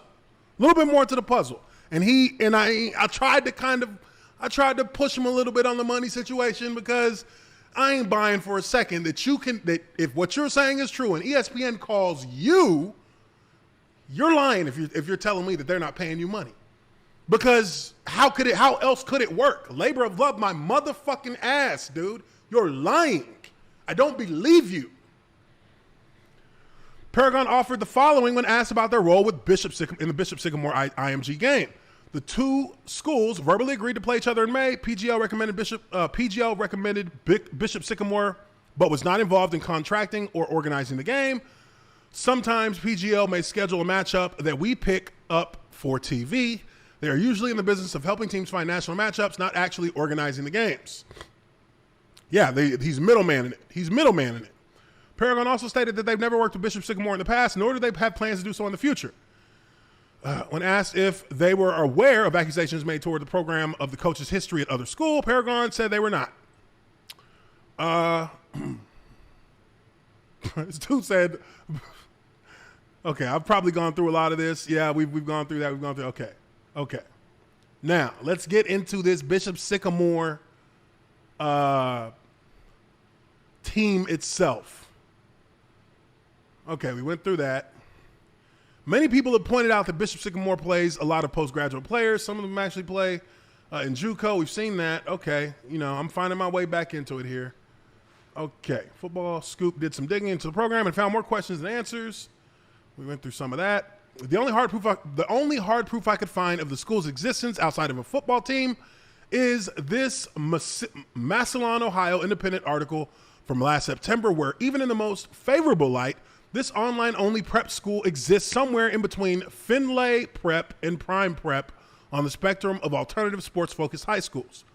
It seems like when you read about the school on the internet, you hear things about, well, they just run around aimlessly and are just trying to play football. Associate AD David Brown told the paper. I don't think that people understand that a lot of these young men, they really, really, really, really want to go to college. They really, really, really, really want to be good fathers. The way to teach those things is through football. I mean, I understand what you're saying, but you don't play against high school football teams if you're not in high school. I don't think people understand that. They get so caught up in the football aspect of it that they don't realize there's actual people who really want to do better in their life. Further bolstering the amount of issues regarding Bishop Sycamore are different high school football message boards with damning accusations about the school, as well as a feature about the school head coach, Roy Johnson, started up prior to Bishop Sycamore, alleging fraud and mismanagement and that classes may not have been taking place. Go figure. Is anybody surprised? Some highlights. A week later, on September 25th, the Ohio High School Athletic Association said its representatives could not verify classes were taking place at the AME Church 3rd District headquarters at 112 Jefferson Avenue in Columbus, and it determined football games played against COF Academy would not count for points to qualify for the state playoffs. Also, Johnson and Richardson are defendants in 2 cases accusing them of unpaid loans for $100,000. Multiple businesses and other private individuals are threatening lawsuits of their own against Johnson due to accusations of unpaid bills for services, he said. For those reasons, Johnson said he and his attorneys are assembling a lawsuit against the AME Church, an action he hopes would clear his debts and his name. Okay. The Richardson referenced in the feature is former Ohio State and NFL veteran Jay Richardson, who currently works as an analyst for Columbus, Ohio, ABC affiliate WSYX. Oh, so he got an old NFL vet in here. AA was provided a link to a November 2018 Franklin County, Ohio filing showing First Merchants Bank suing Roy Johnson and Jay Richardson and others for $100,000 over various types of fraud. Damn. The case has since led to an August 27th decision granting part of First Merchants Bank's motion for summary judgment. One particular highlight, they're citing them for fraudulent misrepresentation. Specifically, defendants have admitted they made representations to the bank in the form... What the fuck? Get the hell out of here, you stupid ads. Specifically, defendants have admitted they made representations to the bank in the form of having authority to enter into and execute on behalf of the church a loan of $100,000. These representations were material to the bank in issuing the loan. They knew these representations were false. They intended the bank to rely on these representations. This reliance by the bank was justified, and they have not made any payments on the loan, resulting in injury to the bank accordingly. the group Richardson and Johnson have engaged in fraudulent misinterpretation. So that's actually a crime. These guys committed wire fraud. That's wire fraud. That's a federal crime. That's wire fraud. Like, what are you doing? There are also 2 very active message board threads about Bishop Sycamore. While we obviously cannot verify all the claims in these threads, we encourage you to read them for yourself, because if just some of these claims are true, athletes are being put in harm's way and potentially exploited. Whew. A quick summary can be found of the accusations. Here on PrepGridiron.com. All right, let's take a quick look-see. Ooh, this was 23 hours ago. Ooh. Saw the game today not knowing a thing about BS, and now have stumbled down a rabbit hole for the last 5 hours reading about this scam. Some journalists like Kevin really needs to do a deep dive on what happened here and what goes on at Bishop Sycamore. I wouldn't be surprised if there's some actual criminal behavior here. The 5-second version. They were formed as COF a few years back, but the program collapsed under fraud and misuse of funds, including fraudulently obtaining loans and failing to pay numerous vendors and landlords. So they folded that name and called themselves Bishop Sycamore. In the 2 to 3 years they've been BS, they've used multiple fake addresses, multiple fake names, fraudulently attached themselves to actual charitable entities without those entities' knowledge or permission, and then created a fake school name to attach themselves to before giving that up and going back to just calling themselves BS and using a fake address. There is not and never has been an actual school. And there is not and never has been a person named Bishop Sycamore. They use postgraduate players, which is one of the many reasons they are not certified by OSHA or OSA, OHSAA, or any other certifying body for high school sports. They and their pimp, GSB, lie online about their players, their facilities, and their fake D1 offers. Meanwhile, they barely have enough players to cover offense and defense, and they don't have enough uniforms, equipment, and helmets for all the players. It's a scam from top to bottom, pimped, pushed, and promoted by GSB. Hold up. Am I missing something here? Who is GSB?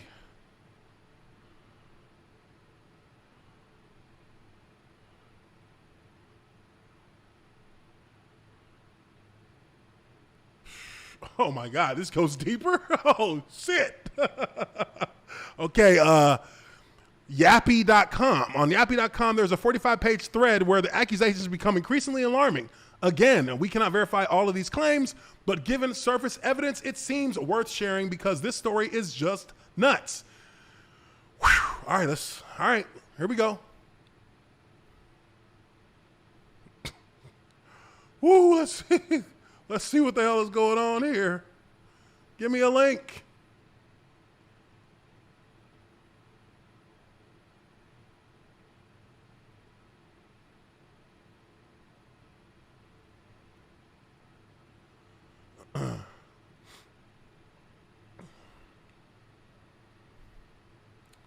Oh, holy crap.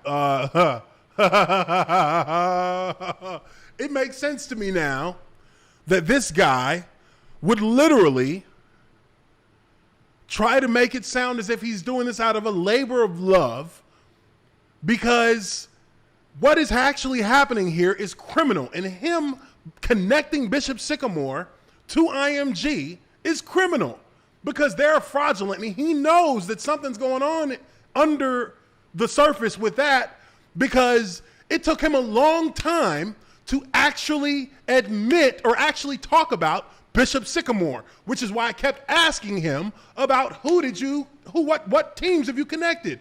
He talked about other teams. He didn't talk about the biggest story of all of his clients. The biggest story today in the nation is the Bishop Sycamore team. And he failed to even mention that because I tell him, oh, I'm from Stephen F. Austin, which is actually a college in Texas, but there's also a high school, I'm sure, somewhere in Texas called Stephen F. Austin. And I told him I was from the Colony, near the Colony, which is in the fucking bumfuck country of Texas, about an hour outside of Dallas. So, of course, he probably thinks, because, you know, I kind of acted it up a little bit, he probably thinks that I haven't seen any of that information yet, so he doesn't mention it. But as I slowly started to slither into the details and brought up who have you done recently, he still didn't talk about Bishop Sycamore. So I pushed a little bit more, and then he finally brought up Bishop Sycamore, and then I start asking questions about Bishop Sycamore. This dude, whether, you know, I'm not going to sit here and accuse him right now that he has done something, you know, outright illegal, but it is a very, very curious thing that a team that has no actual real football players who are allowed to even played against high school guys. They're not even a real school. They don't have a real address. And the people who are running the team are actually criminals. Literally. Literally criminals. Literally. This motherfucker said labor of love. Labor of love? No, you're putting fucking JUCO players against high school players. Holy crap. Okay, so on this Yappy thread, there was accusations of becoming increasingly alarmingly, blah, blah, blah, blah. This is not the first time Bishop Sycamore has played 2 games over one weekend. Whew. Head coach has an active arrest warrant and other legal matters. Yeah, we got to take a look at this.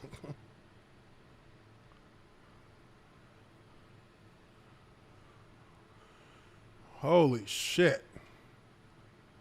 Okay, before we were told that Bishop Sycamore High School had a varsity team and a national team, and we were told they had a varsity team and a national team. Now there is a mention of a postgraduate team.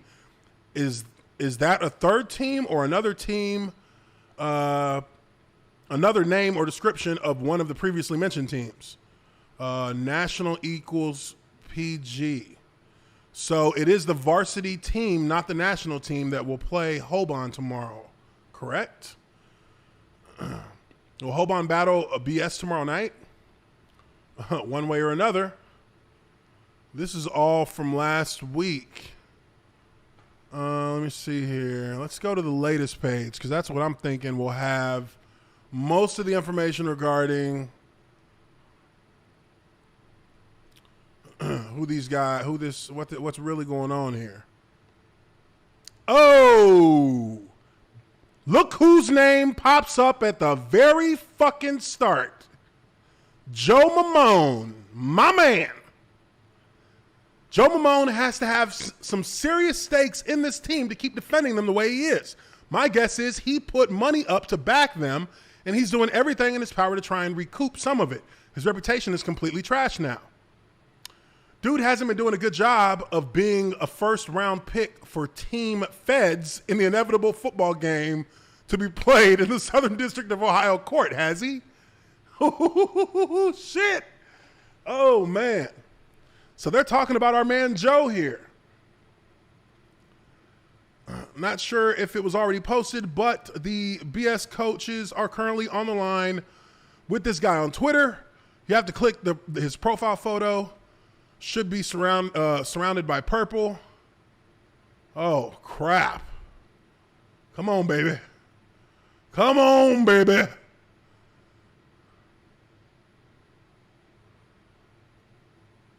Oh, my God. This is so deep. There's so many spots to go. Holy shit. There's a thread going that way, that way, that way.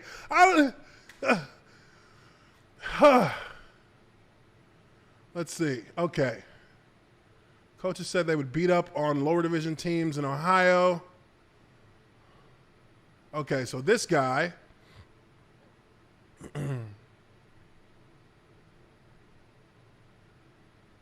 should be surrounded by purple. It's the audio. To access the audio. I don't know what that is.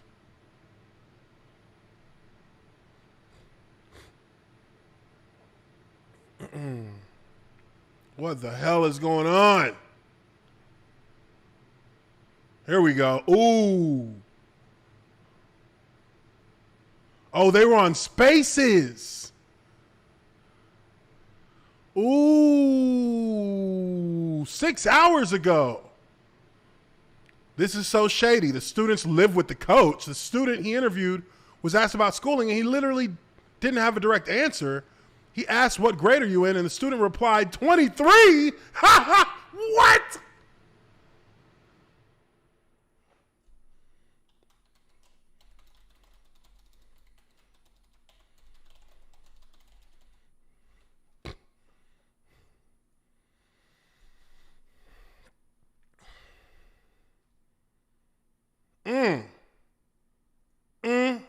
Who is Mogul Mike?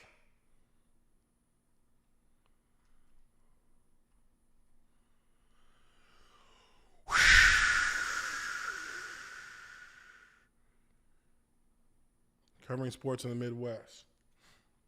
Hey, man. Watch yourself. Don't get caught up in that shit. Holy shit. Okay. Oh,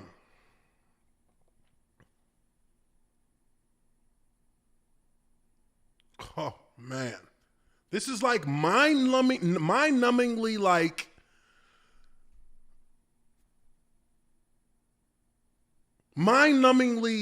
convoluted and just how the fuck did they get away with all this stuff? They're defrauding banks, institutions of education. Like, how is this happening? And here is a link to the article.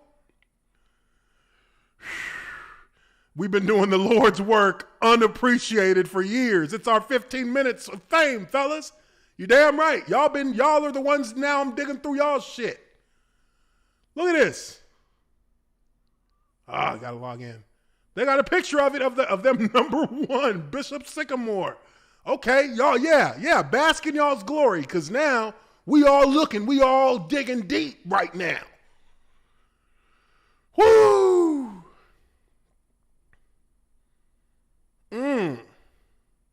Yeah, they've got to be enjoying this. They've got to be enjoying this. Should be avoided by all high school programs. The latest news story. This was an hour ago. Huh.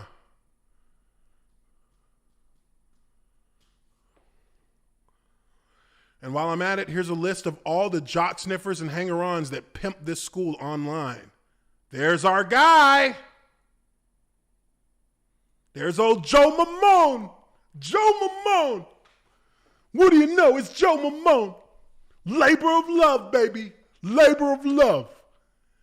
Andrew King.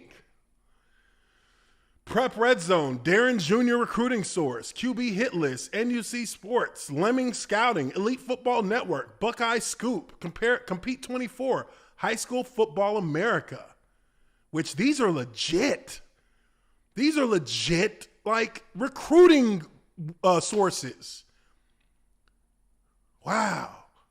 All of them directly participated or actively promoted this scam online to give legitimacy to a non-existent school. They should never have anything to do with high school athletics. It's amazing how many adults want to involve themselves in the lives of kids they don't know because of their athletic ability. It's amazing how they leap to take credit for or associate themselves with any accomplishments the kids may achieve. It's amazing how many call themselves coach, even though they're not employed as such, and how critical and resentful they are of actual high school and college coaches that actually work for pennies for these kids and for their sport. This was 23 minutes ago. Holy shit, guys. Holy shit. This is some Rico shit. This is some Rico shit. This is a whole network of cats. Let me go ahead and copy these because I'm going to send a tweet out.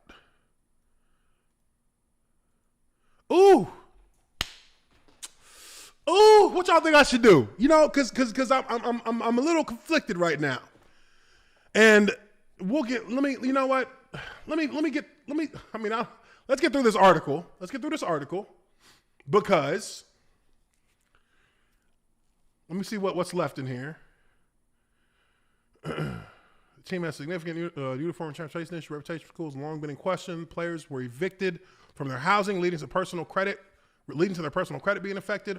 Awful Announcing also spoke to a parent of a former player who confirmed housing has been an issue for Bishop Sycamore, with players evicted from apartment housing or asked to leave hotels due to lack of payment. A full legal roundup was posted on a new message board post after this article published. Damn! Whoa. Hold on, go back. We gotta pop that up in a new. What the hell is going on?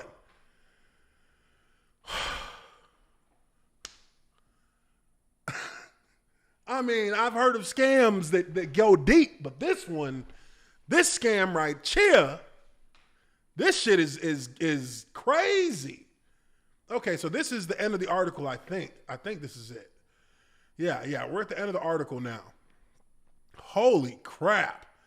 I'm like, first off, let me say, first off, as we come to the end of this, great job by awfulannouncing.com. Great job by Ben Koo.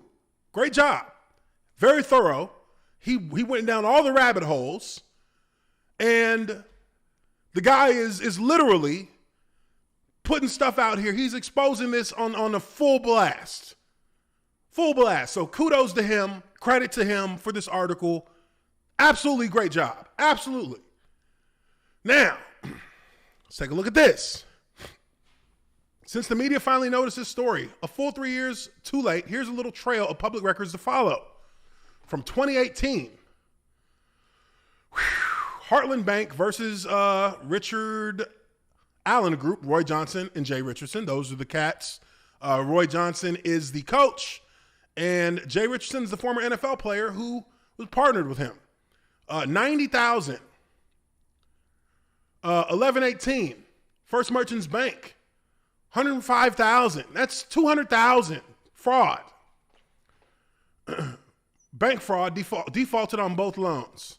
Holy shit. ARN Hospitality, Baymont Inn.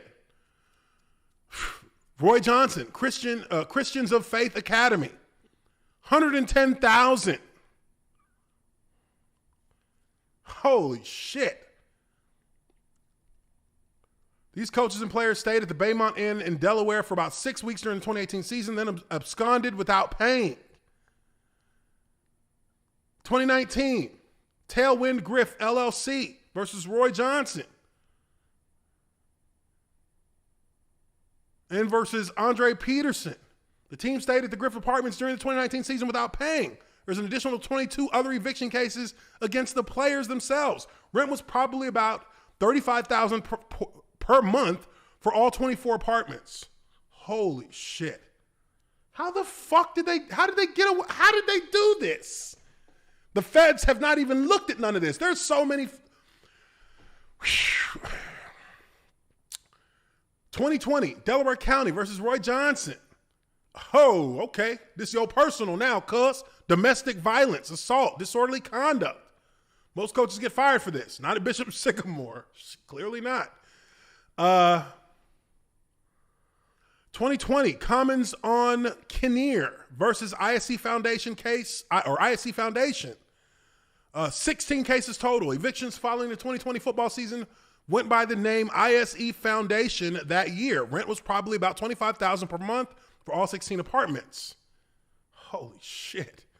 I mean, you're pushing, it feels like you're pushing 16 apartments, 25,000 a month.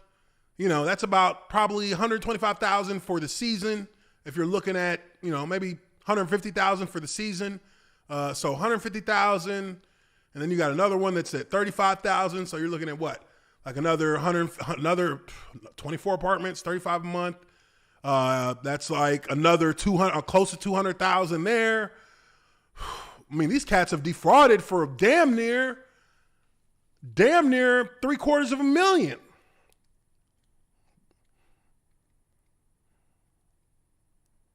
2021, Cardinal Transportation Ltd.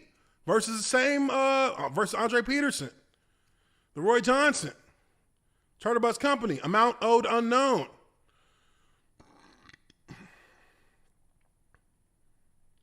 This is wild. This is wild as fuck.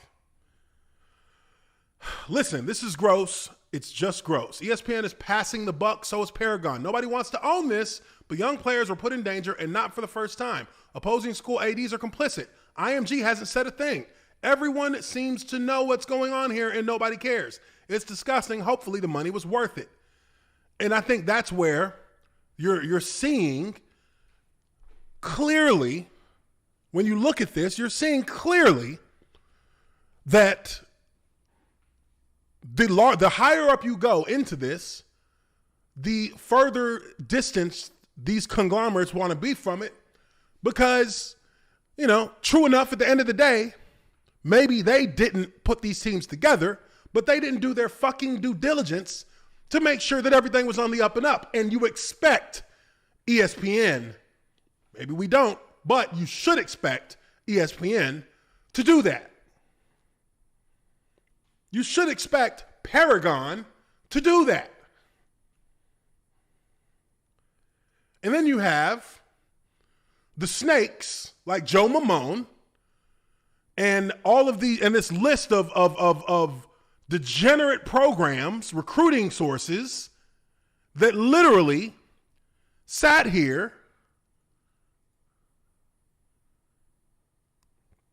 and allowed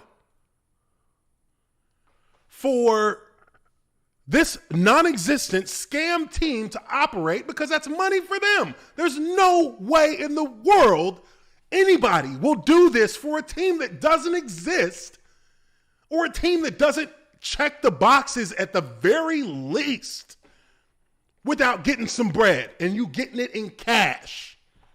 And if they know anything about what this Roy Johnson cat has been doing, if they know anything about any of this at all, Roy Johnson, Jay Richardson, if we know anything about any of this, they getting their cash up front right now. Nobody does that for free. That's bullshit. That's bullshit. So, with all of that being said, I want to ask you guys.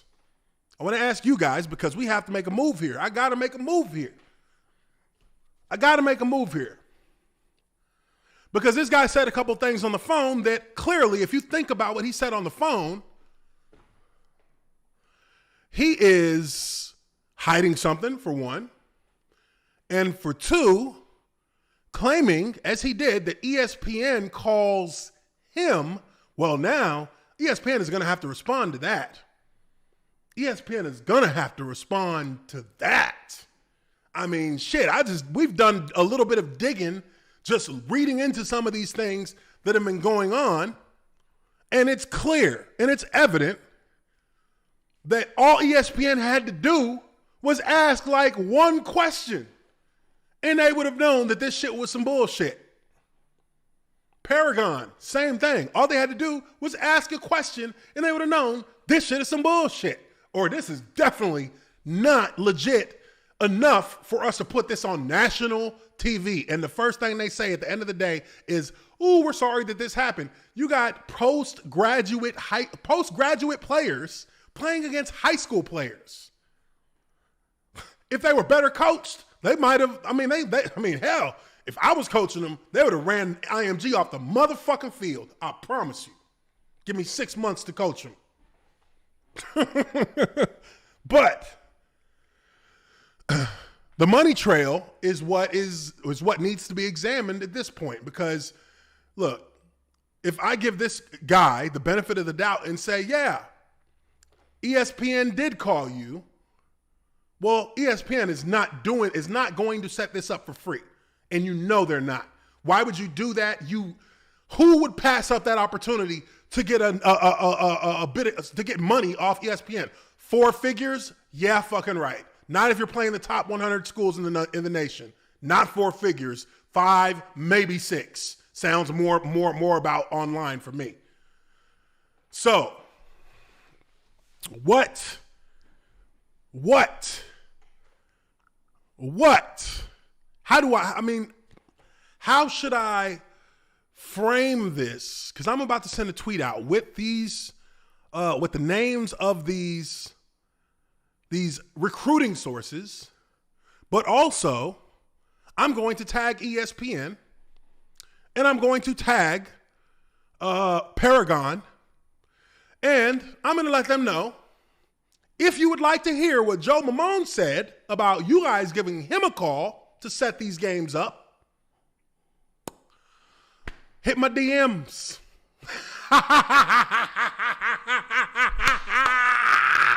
Let's go. So I want to give this a little time to simmer. I think I want to hit up some people other than ESPN and just, let them know, hey man, you know what I mean? I got some info. The clout chase begins. No, I'm just playing. No, but this is a very bad situation, and this shows the underbelly of high school football a little bit that we have not really seen or talked about because it's high school football. But they're turning this into a business, and they're running it. They're running it like it's a scam. They are running a scam, basically. It's a scam. That's what's happening. And at the very first look, even the commentators of the game against Bishop Sycamore were like, this shit don't feel right. So, when you can't even get the basics of a football team together in a way that makes sense, uniforms, helmets, players, numbers, these are things that these are things that come off as odd almost instantly if you don't do it right. Because these are things that every team has together, every team, across all spectrum of the sport. So for them not to have their shit together in any way whatsoever and to have players playing 2 games in 2 days from Friday to Sunday? And then there's the phone conversation with this guy where he conveniently left out all the information on Bishop Sycamore until I started dotting around asking for it. And I wanted to start grilling him on Bishop Sycamore, but I felt like if I went too hard on that and actually told him what I knew, he's just going to hang up the phone, and that'd be the end of that.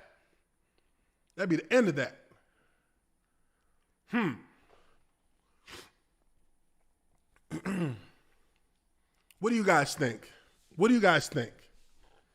Ooh, New York Times, huh? Ooh, New York Times. They like to bust ESPN's ass. They the ones who dropped that Rachel Nichols joint. Ooh wee. You know what? That's what the fuck I'm gonna do. That's what I'm gonna do. New York Times it is. Nah, fuck Bleacher Report. New York Times. Bleacher Report, they be on that clickbait bullshit sometimes. New York Times got their own legs underneath them. They don't need no help from nobody for nada. I think that's what we go to.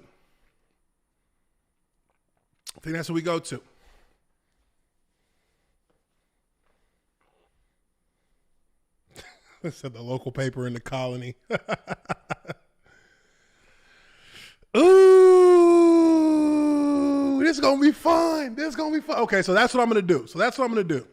So with everything being said and done here, guys, I mean, obviously, you guys see how big this situation is, and ESPN is trying to kind of like sweep it away real quick right now before anybody starts digging too deep.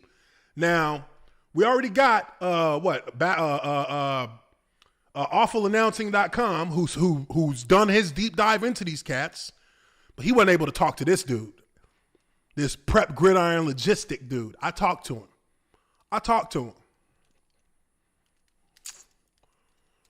He said ESPN calls him and asks him to set up games. And he said he does it for free, which is just utter bullshit. I mean, come on, let's be real. Let's be real. That's bullshit. If they did, that's bull. If they did call you, that's bullshit. Not so sure that they call you. Not so sure.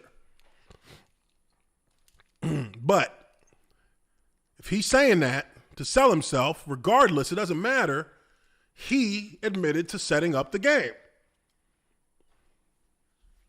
He admitted to setting up that game, which could be considered, one, it would be considered a violation of their rules.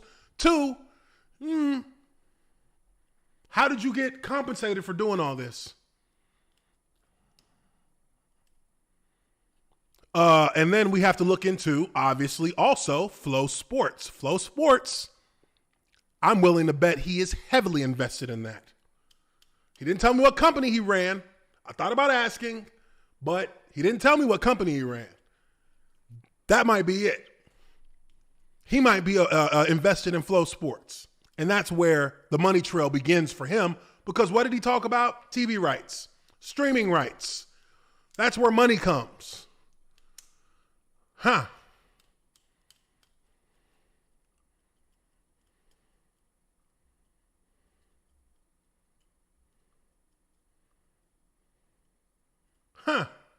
PGL recently announced a relationship with Flow Sports that will see many of these teams play each other throughout the season, with those games streaming on Flow Sports. The quote at the end of that release cites Joe Mamone, managing member of Prep Gridiron Logistics.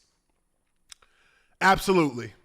He is absolutely either a partner or heavily invested in Flow Sports, because he is trying to get all of these teams to stream their weekly games through Flow Sports, which is where he's going to get his money, because he's going to sell the rights for that streaming to different, to the schools and also to any larger organizations that want to see that data. That's where it comes from.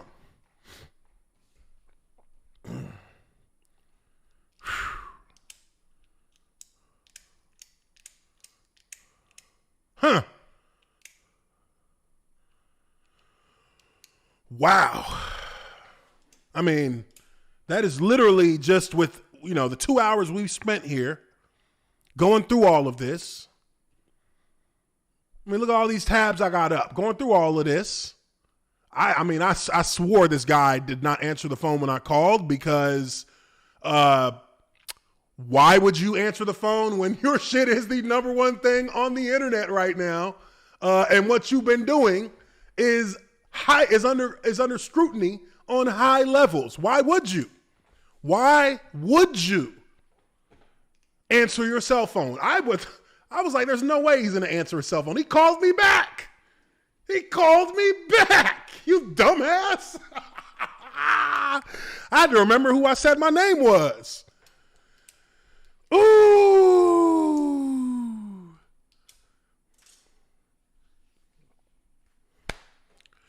All right, so I'll give you guys an update tomorrow on Twitter. I will be clipping this up. I'm going to clip it up and I'll put some videos out tomorrow to kind of make this a little bit more digestible for some of the audience. You guys have been freaking awesome. Holy crap. But we gotta, I gotta make a move with this, because it's right, because this is some bullshit.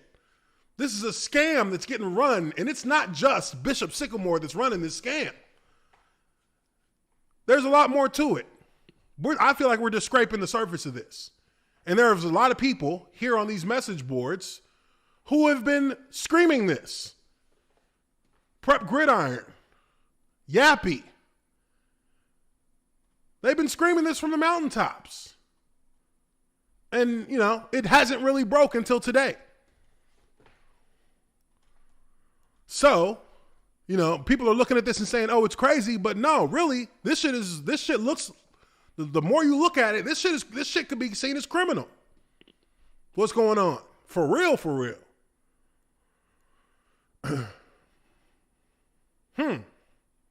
Taking advantage of high school athletes, taking advantage of disadvantaged athletes who are just trying to play football, and convincing them to masquerade as high school football players. All the while committing all kinds of fraud. This Roy Johnson fella, all kinds of fraud. I mean, it's unbelievable. It really is. This is crazy. I did not expect for things to go this deep when we started reading on this. I mean, and there's the breadcrumbs are everywhere. They're everywhere. The breadcrumbs are everywhere. Look at this. They're everywhere. How did they miss all this? How did ESPN miss all these breadcrumbs? Unless they knew and they were paying somebody to get this stuff done and they just saying, hey, just do it. I mean, look at all this. This dude, Roy Johnson and Jay Richardson, these cats owe like damn near $1 million. They owe like close to $750,000, $750,000.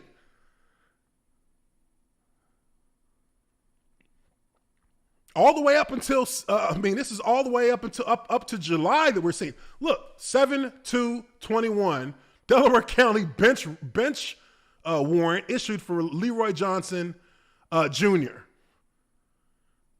So they looking for this cat. Bank fraud. I mean, there's bank fraud. Two cases of bank fraud.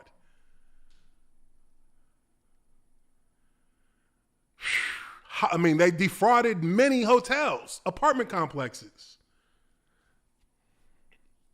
And ESPN is hiding on this one because they didn't want to do the work.